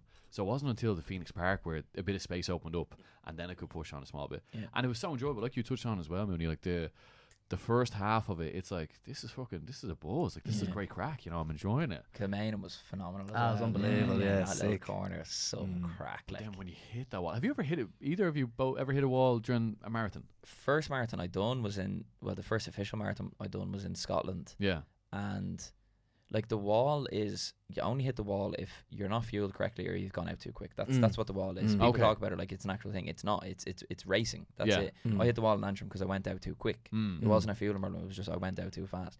And people, it's not some mystical thing. It's like if you hit the wall, it's your fault. Could it also be like no? I was going to ask though. Could it also be a fitness issue? Oh, 100%. If you haven't ran to that like distance, 30, of course, you're gonna hit it. Yeah, 100%. But in general, like say the likes of us who are putting in a big block, big block. If you're worried about hitting the wall, if you just go out at the right pace that you're meant to go, it's an intuitive thing. You know what pace you can handle. And then if you fuel correctly up until halfway 30k, then it's not existing. I said that in a podcast with Will and Keane, and we were chatting about that. And I was like, it'd be real funny if I go out and hit a wall at 32k. But I had to make sure that my fueling was on. Correct. It was perfect. But like the first marathon I done was out in Scotland, and it was the first 15k. I think we went down 300 meters. So like double height. Like down in 15k, and I was like, right, this is heavy on the quads. And then it was flat for the rest of the thing. And then I'd never taken gels properly. I'd never fueled. And I was kind of running a bit quicker than I'd done my first marathon around. And then at like 31, 32, my stomach was gone. My legs were gone. I had to go to the jacks. And I was like, this is the wall. But it was just a lack of preparation, essentially, that was the reason. But that comes with experience as well. Exactly. And it's like, that's a position I don't ever want to be in again. And it's also like you hit that pain point, and then the wall, I find, is when you really can't move your legs. It's not like this is really difficult, but it's like I'm looking at my legs here and I can't even walk here. You're cramping up, like you've no carbs in your system. That's kind of the wall, and it's a horrible place to be. Do you think you've got to go through that? You've got to go through it to understand that you don't ever want to do it. Yeah, again. exactly. Yeah. And I think, like you touched on, Aaron, it is based on experience. Like if you've gone through it the first time, you're clearly going to learn the lessons for the next marathon that you do. Yeah. Further down the line. No, 100%. And I feel like, as you said, you have to go through it to feel that pain. But if you don't go through it, you don't know what it feels like, you know. But everything, life is just is a big experience, and especially the running game. I just feel like, I don't know, man. Don't even know what I'm saying here. no, you are right though. Like it does. It consists of pain. But an interesting point you touched on there, because like in a marathon, and obviously you've done many, and you've done two, is it? Two, yeah. Two, yeah. It's madness. Yeah, that's crazy, so man. Cool, that's man. crazy. So cool. What did you do in Dublin last year? I went out for the sub 3, but I went out with Carl Fleming, who was my coach now, and went through halfway, just about 500 meters off the balloons, the sub 3. But I felt good at halfway, so I just said to myself, let's kick on my own here. Yeah. I was running with a pal of mine called Carl Duffy, and he was going for sub 3 this year now. Got a 2:58, but I felt good at halfway, like, you know, and I just says, let's keep going. And honestly, I thought it was like a stroll in the park, and like that's not blowing smoke up my hole here, but like I honestly felt good, and I didn't say I felt pain until like maybe the last K or two, like, you know. That's incredible. And I felt like that 2:54 that I put down, I felt like I had a lot more to give this year in the marathon. So I really bought into it, especially in the training and the block and the diet and everything else. It's a life, man. It's a life. You've got to commit to it. It's a life to run. If you're going to be putting down the sub 3 kind of times, it's like you have to really adapt to the life of a runner and fueling around and sleeping and recovering and like 6 days a week. Like if you're doing anything 6 days a week, it's a big commitment. Yeah. Like I think a lot of us runners forget that. It's like we're actually obsessed with this, and when you're not actually physically out running, you're thinking about the run that you're going to do later, or you're chatting to your mates about running. It's like it takes over your whole life, and that can be bad, or it can be just as beautiful as you let it be as well. Like, I love it. Would you have done your trainings every morning, or would you have done them in the afternoon? I didn't really have a consistent rhythm. I was kind of just taking it week by week, to be honest. Like some days I'd be in work early, get a jog in early, but then like my sessions would be the same. It'd be Tuesday heavy session, Thursday threshold session, and then Saturday long run. And that was pretty consistent. Like, see, for me it was like, because I was in work every day, 7:30 Monday to Friday, sometimes working a Saturday, so it was literally get in the door from work, stretch, and then put the shoes on, and you're out straight away. Because if you sit down for more than 5 minutes, I'm not getting back up. You know what I mean? Yeah. So I said to myself, that was me every day, cycling out to Malahide, because that's where I'm working at the minute. Cycle out to Malahide, cycle home, and then in work all day, you're just thinking about that run. You're like, holy shit, I have to go do this 8K easy. Or like, I think it was the easier runs that were harder. I'd be more looking forward to the bit of speed, you know what I mean, rather than the 8K easy or 10K easy. Because I feel like them easier runs are like harder to get yourself out that door for. But yeah, that was something that I used to to feel the fire was just like, right, get home off that bike, and the dog's all over you like a rash, like he thinks he's going for a walk, but no, pal, you're actually only coming for the 2k warm up, and you're going back to bed, like, you know what I mean? And it's just dog for a run is a cracker as well. I love that. Oh, it's gets you cracked up. You touched on a good point a moment ago, Aaron, and I think the point you're trying to make, like, part of life is definitely painful. There is parts of your life that will be painful. The same way running a marathon is also painful if you're not that prepared, like you touched on as well, Mooney. Oh no, running a marathon is always painful. It's always painful. Yeah. Okay, well, good that we got that clarity around that. Do you think, right, when you compare even to your own life, the pain that you felt in the marathon, does it compare to the pain that you may have felt at a certain point in your life, a real painful moment? Is the pain of a marathon more painful than maybe a certain time you went through, or a certain occasion or event, from both your perspectives? I'll start with you, Mooney. For me, I just think it's like, I can't complain about how painful a marathon is, knowing that I'm the only reason that I'm there. Like, I've purposely put myself through here. I know that it's going to suck. Yeah. So how can I... Is this working? Oh.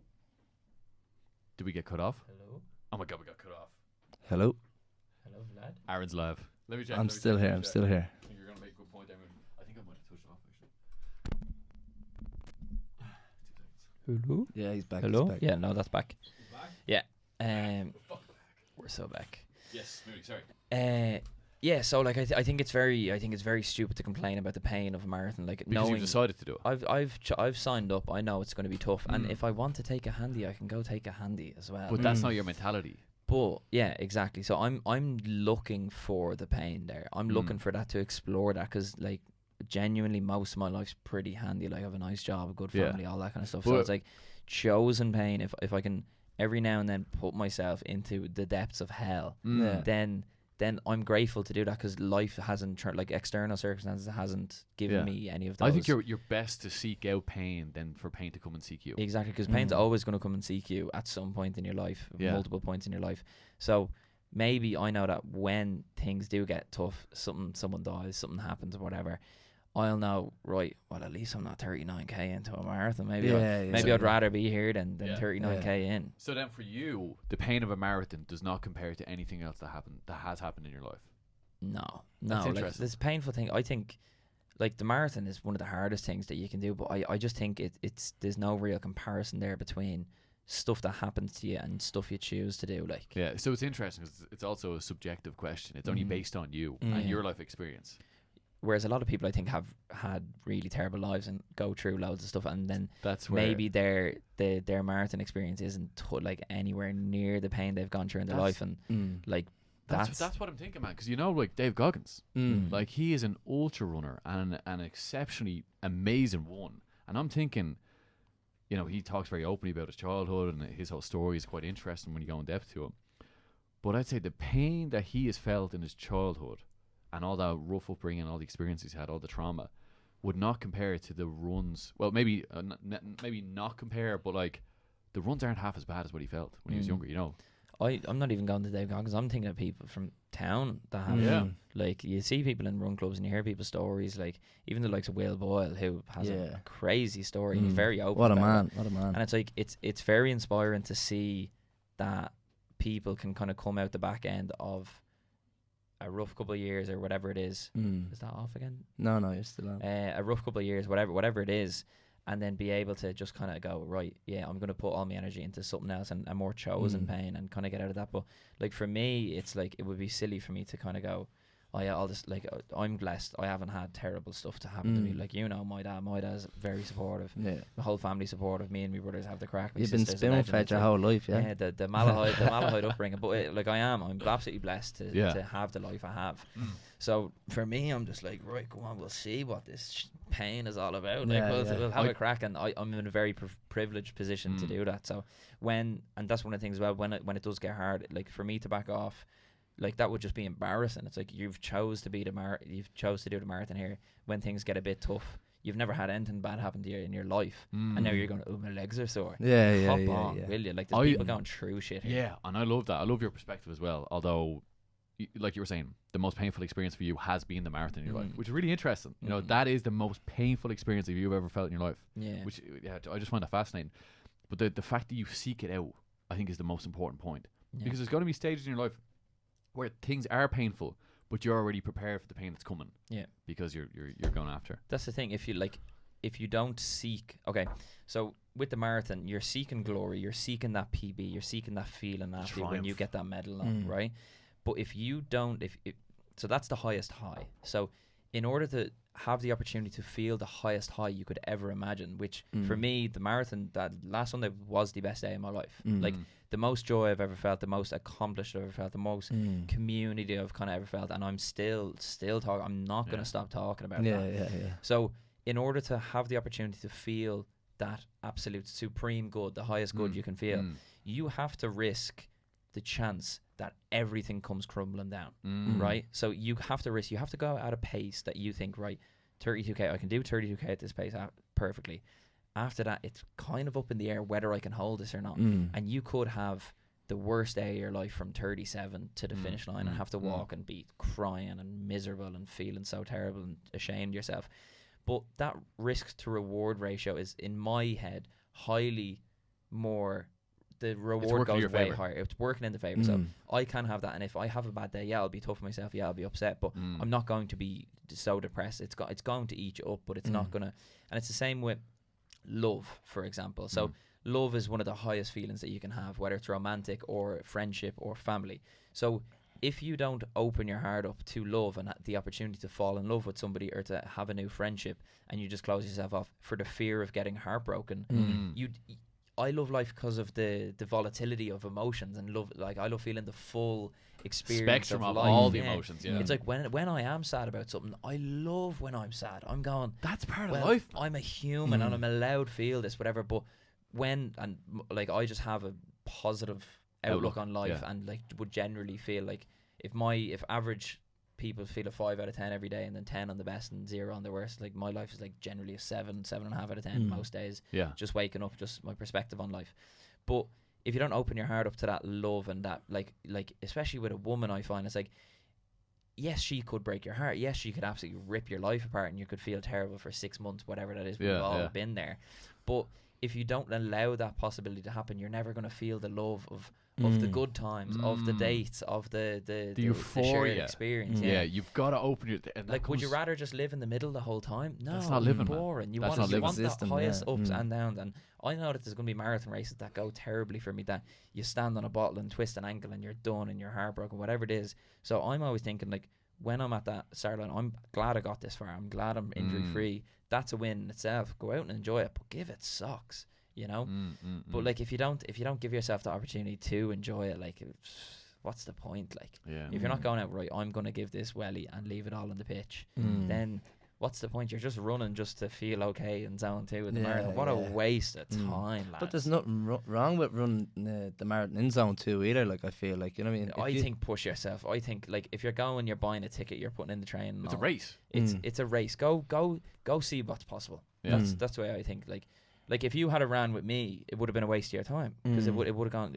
You're well able. You're much faster than me. Like I would be literally encouraging you. If we went through halfway together, I'd be going, Aaron, I could tell by you that you feel good, you look good. Go push on. Go take some minutes off. It's such a silly metaphor, because it is just running. It's not that big of a deal. But go see what you're able to do, man. Why not go explore? It's like, that's where the adventure is, and the idea of Icarus flying too close to the sun. It's like, that's where you want to be. You want it to be hot. You want to be going, I don't know if I'm going to make this. You want to be hit 40k and go, I don't think I can do this. You want to see what you're made of. Exactly. And then the joy you get at the end of that, going, I'm able to do it. The accomplishment of that. Like, how chuffed have you been the last few days? I've been walking on clouds here. Like, that was the best day I possibly could have had. So why not? Why not go for it? You've got to feel the pain, though, man. I think that's the contrast. The pain is part of it. The pain is part of it, but it's also Enjoy it. the contrast to it as well is the joy you feel. And funny enough, man, I had written on my arm, Romans 8:18. The pain you are feeling now is nothing compared to the joy you will feel. And to be honest, I wasn't very. I was just relieved when I got to the finish line. It's a different story for you two men, because you got both PBs, and then you've ran the race before. You got a PB as well. I got a PB because it's my first one. There we go. One, Great perspective. But the fact is, for you to feel that joy, you've got to feel the contrast of what comes with that, which is the pain. It's going to suck. Anything that's worth doing is going to be difficult. Definitely in the middle part of it. Maybe the marathon's the perfect metaphor for life. That first half is like cruisy, enjoying it, hyping the crowd up.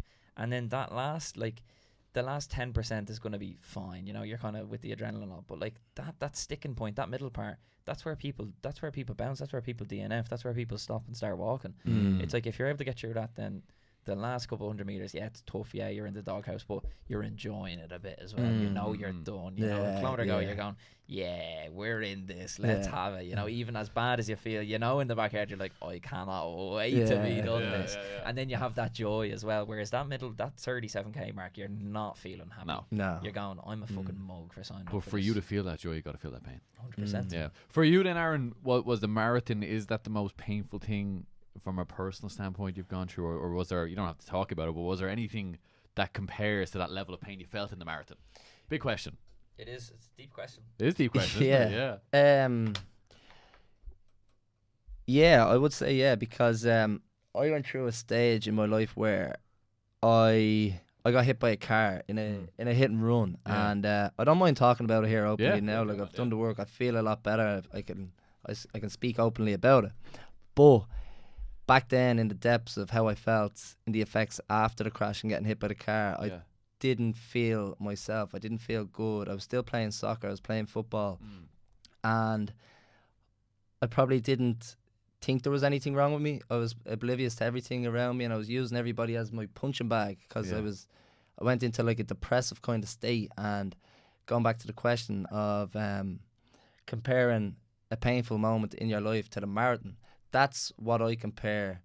That level of pain. Yeah, that level of pain, because when I'm running in the marathon and how I felt the months after getting hit by the car and going into a depressive state, I think back to how I felt back then in the middle of a race. And I do. That's what I use as fuel. And I say, you know what, Arran, this is pain in the legs, but the pain that I felt back then is nothing compared to the pain that I'm feeling now.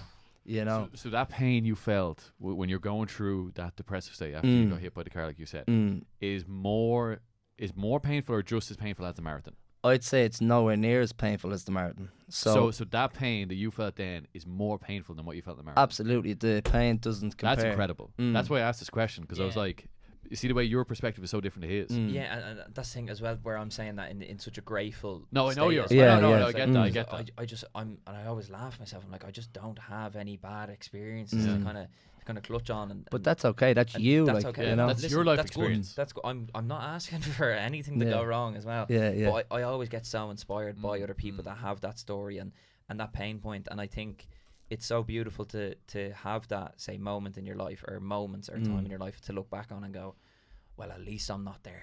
At least I'm not there. You know?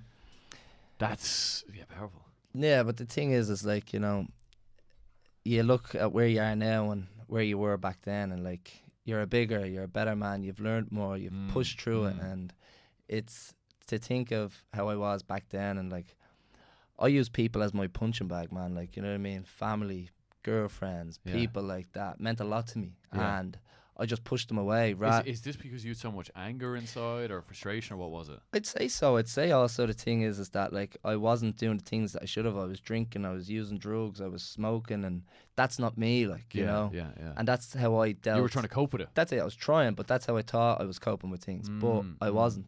And even trying to sit there and talk to family members, they're like, is everything okay? And I'm like, yeah, I'm fine. But like, to be a man, it's like, everyone thinks it's okay not to cry, but like, I used to not cry, but it gets to a stage where I feel like you can take so much and keep so much in until you just explode. And I feel like people say, oh, be a man, you'll be alright, get up and get on with it. My dad would be old school, he'd be like, you're alright, get up and get on with it, you're alright, build a bridge and get over it. But at the end of the day, we're only human, you know what I mean? And you should feel them emotions and not lock them away and hide them. And that's something that I've learned to use over the last 3 years since that happened, like, you know what I mean? But going back to that, I feel like the pain that I felt back then after I got hit by the car, and it wasn't even just the physical impact, it was just more the mental aspect and the mental side of things, and the rabbit hole that I went down of using and drinking more. And like, I would have been like, I remember just being up in my room, and I'd be just, I was afraid to sleep because of, I kept getting the replays of the car hitting me. Like, before I went to sleep, I'd be afraid of going to sleep. And I would stay up all night using drugs, and that was my way of like just like blocking it out. And I was like, you know, Aaron, you have to do something about this. So I went out, got help, went to meetings and went to counselling and tried to like better myself. But it was when you're sitting in bed late at night, man, and you don't want to go to sleep because you're afraid. Because when I went to sleep, and like I'd have the nightmares of getting hit by the car, and it would just replay over and over in my head, and then you'd wake up and you'd wake up in the sweats, and then you'd be cold, and then you're walking up and down, waking everyone up in the house. But yeah, when you're sitting in your bed at 11:30, 12 o'clock at night, and you're meant to go to work the next day, and you can't sleep, but it's not that you can't sleep. I don't want to sleep because I don't want to have that nightmare, if that makes sense. No, it makes you sense, know? yeah. But now I haven't had nightmares now in a couple of months. It does come and go, like. But I feel, even talking about it now, I feel a little bit like it's good that I got it off my chest. You know what I mean? Man, yeah. And it's the power of conversation. Yeah, but yeah, I don't know. That was a dark time in my life. Were you running back then? No, I wasn't running back then. Okay. I was still playing football. I would have played football with Shells in the League of Ireland when I was like 17, 19. Then went up to the first team. But I remember this was before the crash though, and I got let go. But like for a fella that was playing football from the 17s, 19s and up to the first team, and like if they didn't want you back then, you wouldn't get a phone call, you wouldn't get a text or nothing.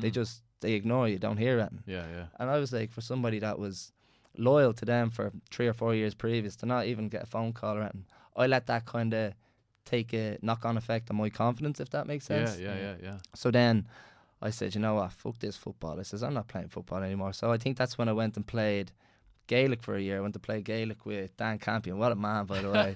Shout out Dan. Dan, who owns his Primal Studios. Yeah. What a legend. That's when I went to play Gaelic for a year, and I loved it. I loved the community aspect of it, and like the togetherness and Fingalians, and I wouldn't change it for the world. And I say everything happens for a reason. Yeah. But I went to play Gaelic for a year. Played in Division 1, and I think we actually got relegated in the second last game of the season.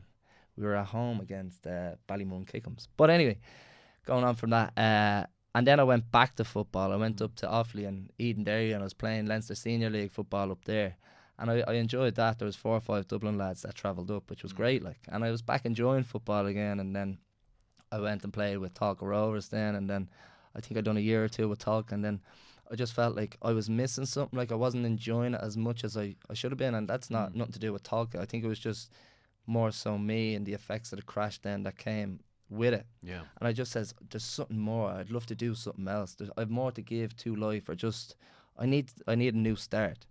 So then with that, I was like, let me try running, and I gave up football. That was in 2024 April was my last game that I played, and I just start going on runs in the lateral stage of May 2024, and then I decided to do the Dublin Marathon in the October. So I had a good 4 or 5 months of running underneath me before going to do this. Coach then? No, I didn't have a coach then at the time. Good level of fitness then as well, but from the football and all as well. Yeah, but definitely carries over. It does, absolutely. But the thing is that I swam for years as well. I used to swim when I was younger.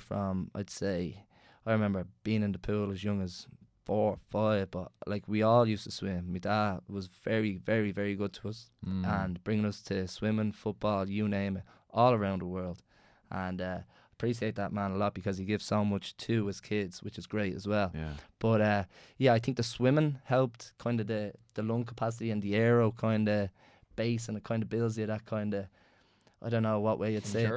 Endurance. And like it helps with recovery. And when I went into running, and I thought like I've done well so far, so good, but I was kind of like a little bit ahead of other people that are probably running maybe a year or two, because I feel like I have that little bit more of an edge. But you also have to work hard, and you have as I said earlier, what you put in is what you get out. But you just gotta grind, man. You just gotta keep grinding and showing up and turning up, and like as I said, you just gotta keep going, man. Gotta keep going, brother. Man, I think definitely the football's a rough sport. Like when you're growing up, obviously I know you from playing with Belvo with my older brother, and the churn in football, like you get to 17, 18, and that's when you realise most, like probably less than 1% of people that you grew up playing football are ever going to be anything to do with football. You're ever going to make money from playing football. You're ever going to be at a decent level.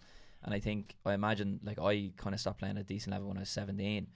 And even for me, the community of playing football, you have your team, you have a shared goal, especially when you're doing well, you're winning. That's kind of your goal. And then maybe when you kind of maybe went back into football and then realised, right, I'm actually not going to be at a top level. I'm never going to play for Ireland, like on the big screen, etc. I'm never going to be in the Premier League.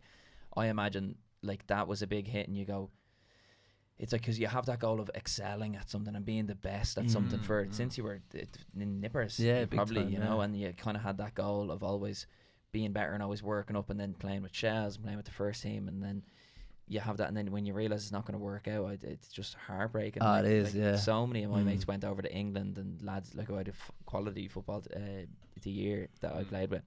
Some of the lads still playing with Ireland and all. But, like, we will get back to the conversation in just a second, but if you're enjoying this episode, please leave a 5-star review, share with a friend, and make sure to hit that follow button for the next episode. And what this will do is just help the podcast grow and grow, so I can get bigger and better guests as we go along. All the best. Like, I know, like, out of my team, we were Malahide, DDSL, we were unbelievable, but, like, 2 of the lads play over in England. Now? Jack Moyle and Conor Grant. And it's like, they were always exceptional footballers, and even from an early age, I knew I wasn't on that level.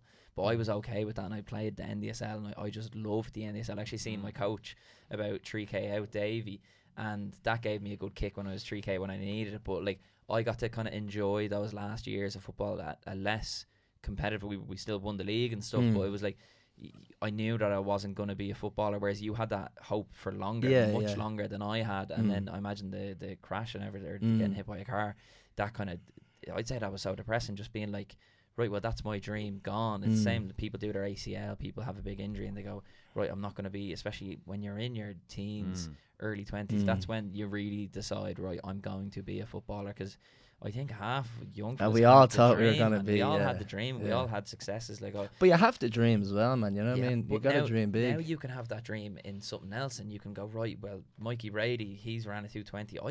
Why couldn't I run a 220? You know, that's 10 years down the line, 5 years down the line, whatever it is. And now, like, for me, running gave me that competitive edge back as well, and also the community of it. Like, I think men need that more than the competitive edge. 100%. You need that. We strive in competition. And it's good, like you touched on earlier on, when you're running past people, that kind of bite inside, it's like, fuck you. You know, you're getting after it. I was explaining to Dill and Tim as well when I was doing that call with them about the mentality of it. I was like, see, that only really works for the last 2-3K of a marathon, where you're kind of biting, because it's more anger. You're like, I'm going to beat you. Whereas the first, like, I love running because I love running for the love of the activity and the love of racing. It's like, I have a very, like, wholesome approach to running, and it's not about times, like, they kind of just come. Whereas that anger will only get you so far. You can only do a couple of kilometers with that anger and the fire in your blood as such, unless you're at a top level as well, you know. But it's fascinating, kind of that sporty side. It's never taken out of you as a young fella. Like, I lost it for so many years, and then when I got back running, then I found that it's something to work towards. And, like, for me, and maybe it's a question for both of you, is like, how do you find running translates across to you as being a better person as well? Helps you big time in your everyday life, man. And I said this before, it teaches you things that you don't even know about yourself. You know what I mean? Because if you say to yourself, Jesus, I've just ran a marathon, like, who would have thought 5 years ago that you'd be running a marathon, you know? And it teaches you belief, and it instills belief into the system of you that, holy shit, you can use that in your day-to-day life and say, if I can do a marathon in 2:40 or 2:50, or for other people it could be 4:50 or 5 hours, you know? If I can do that, what can I not do? The world is your oyster, you know? But endurance through pain. I think what running does more than anything, it builds your character up. It really builds your character. You take grit, perseverance, endurance, the discipline of showing up, the determination, the persistence, like, all these words and characteristics are like, you are what you do. So if you can run a marathon, it says a lot about your character, which it'll channel in and feed into other parts of your life as well. So yeah, I think the main word that comes to mind, though, is endurance. Can you endure? Can you endure that pain? Can you bite through the resistance, get through it, strive forward, continue on when things get tough? It's a delayed gratification as well for me. Like, Very much so. going in 16-week block, you're like, I'm not going to be able to celebrate this until Yeah. 4 months down the line. And even then, it's going to be a week that you're going to be happy about, and then you're thinking about the next goal. But it carries across so much to the rest of my life. Like, I think when I'm training, when I'm disciplined with that and kind of have that routine, I'm able to show up much better in my relationships, in work, in my general life as well, whether that's fitness or just kind of But also belief in myself. the other side of it, man, I'd say the come down after the marathon, like this week, like, you know, the come down you feel like after being on a session back in the day or whatever. Like, but like, you know, Similar. a come down like after the marathon, man, you just feel like depleted. You feel Is that just energetically now, or are you talking about like even psychologically, like psychologically, You've had mentally, something to work yeah. towards for the last 16 weeks, and then a lot of people find themselves in no man's land. They're like, right, What's and next? they have to we book need targets. They have to book a race immediately. That's why, like, I know I'm probably going to do Chicago now, but it's like, that's a year away. I'm not worried about it now. I'm not working towards it. And I've purposely, because after Malta, I was like, it left a big gap in my life. I was like, what about the running? I'm out running 6 days a week. So I think it's important to develop a better relationship with it as well, and with these challenges, and not to just use yourself as a guinea pig either and be like, right, what else can I do? What can I do? Like, how far can I push it? To just enjoy the journey. And that was one thing I really took or had main priority this year going into Dublin. I was like, yeah, I'll probably go for a PB, yeah. But like, it didn't take over my whole life, and I was really, really happy with that as well. Like, this, like, of a mad life going on, you know, loads of different things, and I definitely didn't let the running dictate how happy I am. But that's good. You still done your traveling, you know what I mean? And that's exactly, you know, that's the main thing. The pain side of it is interesting. Just to kind of round up this point, is like, it is really subjective. You know, you never know what someone else is going through in life. And that's the thing about the marathon, man. Like, you see people out there. I was talking to a fella yesterday, Dave is his name, and he said that he was at the finish line at Dublin Marathon, and he was waiting for his son to come in. He came in at 4 hours, but he was pushing his son, and he goes, I'm pushing my son, but my son pushes me every day, you know? And that was magical, you know, that was magic. When he said that to me, it really resonated, and I was like, holy shit, like. Yeah, and you've no idea, like, even for me, my dad started running recently as well, and he's done 3 half marathons now, whereas beforehand he used to enjoy a park run, and that was about it. But now he's 60 years old, two hip surgeries and all. Now he's gone, like, he's trying to chase times and get better and all, and like, kind of seeing you do it. It's encouraging, man. He's gone, well, Luke can You're do inspiring it. him. Exactly. And it's like the other people that you can inspire as well through running as well. Like, I told you, we were sitting at the start of the year, and I said, James, you're going to do a marathon this year. December and you were last like, year, you were like, yeah, we'll see. I was like, James, you are going to do a full 4 marathon. weeks training. 4 weeks, baby. And you did it. But that's the thing. It's like, if I hadn't been so consistent with it, would you have been that exposed to it? You get fed into it, man. When you see yourself and yourself aren't out running, like, fuck, I want a piece of this cake as well. Yeah. And I think I'm buzzing for Dublin next year, especially with the way the ballots work. And I think there's going to be so many people doing their first marathon. You won't be doing Dublin if you do Chicago, though. No, I won't be doing Dublin, no. I don't know where I'll be in the world, to be honest. But yeah, I think next year is going to be huge. I think it's going to be probably the biggest amount of people doing their first marathon, especially with the running boom as such. And I'm happy to sit out Dublin next year and not try to get a ticket to give that experience to someone else. I think it's the best day of the year in Ireland. Absolutely. And like the lads were, me and Keane and Will as well were saying, it's like, it's incredible how united everyone is. And it's like, it doesn't matter what your politics is, it doesn't matter what colour someone is, where they're from, there's no north side, south side, everybody comes together, whatever. You're going, wow, right, there's a man out doing the marathon, there's a woman out doing the marathon, giving it their all, and everybody gets behind it. It's like, if everybody had that attitude to the rest of the life, and instead of just one day a year and going, right, we're all humans, we all have that shared experience, we all be peace, brother, be a lot of peace, be a lot more peace, man. Let's bring this one in for Landon boys, because I don't know how long we're going this conversation. It'll be over an hour and a half. Vlad working magic there. I just want to do 2 quotes just to finish up with the both on marathons themselves. Anyway, Kathrine Switzer, hopefully get that right? First woman to officially run the Boston Marathon in 1967. But this is her quote, right? She says, if you are losing faith in human nature, you just touched on this a moment ago, magic, go out and watch a marathon. So the meaning is, Switzer, I'm saying that right. Switzer reminds us that marathons reveal the divine side of humanity. Strangers cheering for strangers, pain transformed into perseverance.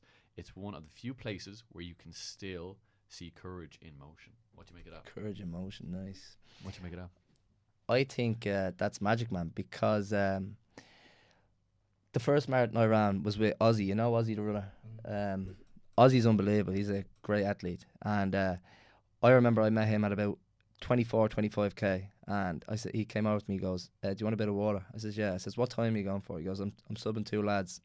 I was subbing 3 lads for sub 3, but they dropped off. I says, oh yeah? I says, well, you wouldn't bring us to a 2:55. And he goes, yeah, let me just do the maths. He looked at his watch and just done the maths. He goes, yeah, just sit on me. But this was magical, right? What he done for me. Every corner, every crowd, right? He was just getting the whole crowd lifting for me, like, you know. He was like, 1, 2, 3, and he'd go like that, come on. And the whole crowd would be like that, come on, come on. And you feed off that, you know. And that's just, as you said, strangers shouting for other strangers. And it was a magical feel. And now I've paced other people for PBs, and I get such joy out of bringing like my pals for a 5k PB, a 10k half marathon, hopefully a marathon in due time. But it's so cool, man, seeing people get other people up. You know, it's crazy. Love it. What do you make it, Mooney? Especially with the pacing, I find pacing is such a beautiful way to give back to other people. And it's like, yeah, you're going to need to be a bit quicker than them, a bit of a stronger runner. And it doesn't matter. Like, I paced one of the lads to a 45-minute 10K. And seeing him work as hard as he possibly could, like, I had my heart rate monitor on him. So I was monitoring his heart rate. And I was looking, and we're 8K, and his heart rate's 190. And I can see he's huffing and puffing. And I'm going, dig in here. Like, you're well able. And, like, for him, it was a realization, right, we're able to do these hard things. And for me, I was kind of going, well, this is such a good feeling to give back, because I've been paced and I've been the pacer, but the marathon in general, like it's so emotional, and there's so many people running for charities, and there's so many people running for a friend they lost, and there's, like, in this case, I was just running purely for myself, and you're allowed to that as well, and like have that kind of drive to prove something to yourself as well. And it's like there's so many different reasons for people running a marathon. And the fact that everybody's out, and one of the most beautiful things is I've done Dublin 3 years in a row now. The 2023 was similar weather to the weekend there. 2024 was the nicest day you could have possibly had. It was dry, wasn't it? It was dry, sunny. Yeah, it was perfect. And then this year was just miserable out. And people are taking time out of their day to either go support on the corner, and some people, I imagine, are there for 2 or 3 hours. Longer. They're clapping, and they're there just giving everybody the support. I'd say their voices are gone at the end of the day. And it's you're looking at 19,000 strangers that are running around, and you're giving them the courage to continue. And hopefully it only gets bigger. And like, I think the turnout for this year was much bigger than the last 2 years, even despite the weather. But the support, and like you said, like when you're turning a corner and you're able to kind of go, come on, lad, come on, you get that, because like they're clapping and all, but they can't be clapping the whole time. It does something to your spirit. If you feed off it, man. You do. It's energy. It really is energy. But it is magical. That shared pain is probably the biggest thing. And like, a lot of people have done marathons that are in the crowd. A lot of people are going, wow, I'd love to do that one day. But everybody's in it together, and it is like, it's a couple 100,000 people out one day, one mission. And the buzz, even the buzz around town, seeing everyone walk around with the medals or crab walking, it's great. Yeah, it's sick. Nice little segue there with pain. Magic. Once again, you've done it again, bro. You've done it again. Predict it. You predict it, bro. Last quote of the day, boys. Then we're going to wrap this up. But this is from, they give me grace on this one, Haraki Murakami, right? He's the author of What I Talk About When I Talk About Running. This is his quote, right? Pain is inevitable. Suffering is optional. So the meaning is, Murakami captures the spiritual dimension. Every runner meets pain, but the way you interpret the pain determines who you become. So endurance here isn't about toughness necessarily, it's about transcendence. You want to transcend that pain. So what does that mean for both you men? Pain is inevitable, but suffering is optional. Yeah, like for me, it's definitely, it kind of ties back into that point of, is the marathon the hardest thing I've ever gone through? And there's a big difference between chosen pain and unchosen pain. And I think when something bad happens to you, you do end up suffering, and you're going, well, I didn't choose this, you know? Yeah. Whereas in the marathon, it is just pain. Truett Haynes has that, he has it on his cap, it's just pain, and he's right. you're choosing to be there. It's completely optional. I don't like, nobody has a gun to my head saying go run a marathon.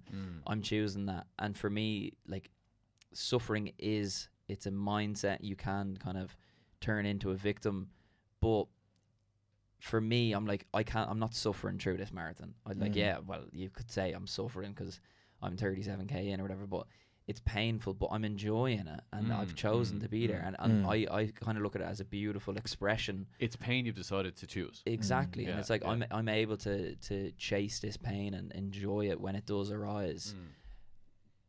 And yeah, just the optional nature of it, I love it. I absolutely love it, and I think it's beautiful to decide to put yourself through that, no matter who you are, knowing that it could be the hardest thing you've ever done, or it could be an absolute fraction of the pain that you felt before in your life. But to suffer, I would never say suffering through a marathon. I think it's a chosen pain, and I'm lucky to be in pain here. Yeah. So that pain is inevitable, but suffering is optional. What do you make of that, Mr. Molloy? I don't know, man. I wouldn't say you're suffering out there, as I said about my story earlier on. I feel like. Well, for your story then, because it's an interesting contrast, where when you were in that depths of depression, was that suffering for you? Yeah, that was suffering. That was suffering. Okay. But now running and the pain I'm feeling there, that's not suffering, man. I compare the pain that I'm in there physically to the pain that I was feeling mentally back then. Yeah. You know what I mean? So the pain that I'm feeling when I'm running, is nothing compared to what I was feeling. That's incredible, man. Like that drive that you must have known. Nothing's gonna fucking beat you. Like nothing is gonna break you down because you've gone through. And I think pain is transformational in life. And I think men, and well, maybe not so women, but definitely especially men, we need pain to be transformed. And it's only until we meet the depths of ourselves in, the crisis that you're in or whatever it might be in life. It's like then all is revealed to you. You're like, I've been here before. You're not gonna break me. Exactly. That's it. Gents. You want to say something? I was just going to say, it shows you who you are. That the marathon shows you what you're made of. 100%. Beautiful. What a pleasure. James, thanks so much for having me on. Man, really do appreciate it. I've been dying to have you on, man. Yeah. Dying to have you on. And yeah, man, what a pleasure. Just a great synopsis and two obviously amazing runners. But before we leave, both of yous, give your running times once more and where people can reach out. Yourself first, Arran. 2:40 marathon and Instagram, Arran Molloy. And yeah, ran a 2:47.42 to be precise. And yeah, you can catch me on Instagram, Luke H. Mooney, YouTube as well. That's YouTube, YouTube's where it's probably best to find me. That's where I'm going to be focusing the most. Instagram is, you're killing it, bro. Yeah, Instagram is shallow. YouTube is, you're getting the full Luke Mooney if that's what you want. I don't know if you want the full Luke Mooney. Everyone wants Magic Mooney. I don't know. And Magic Molloy as well. But yeah, it's been a pleasure. Been a pleasure, gents. Lovely stuff. Onwards and upwards we move. Take care of them. Boom. Deadly. Boom. Boys, I think that was deadly, boys. way longer than expected. I should be in Holt an hour ago. Are you rushing off? Yeah. Get a quick photo and then we'll bounce. I'll see now. I don't know where the lads are. He's fire in his book. Cheers, bro. Shit, lads. That was very good, man. Cheers. 2 hours. Before we wrap up, this is just a quick reminder of the competition that we're running with the fantastic 5-rated Dublin Detailer. To win a full professional valeting experience from Dublin's #1 detailing service, just share this episode on your Instagram story, tag myself, tag Dublin Detailers, and that's you. You are entered into the competition. The competition closes within 2 weeks of the release of this episode. Huge thanks again to the Dublin Detailers for sponsoring this episode. And trust me, there is a reason why they get 5-star reviews every single time. All the best, and I'll catch you on the next one. Boom.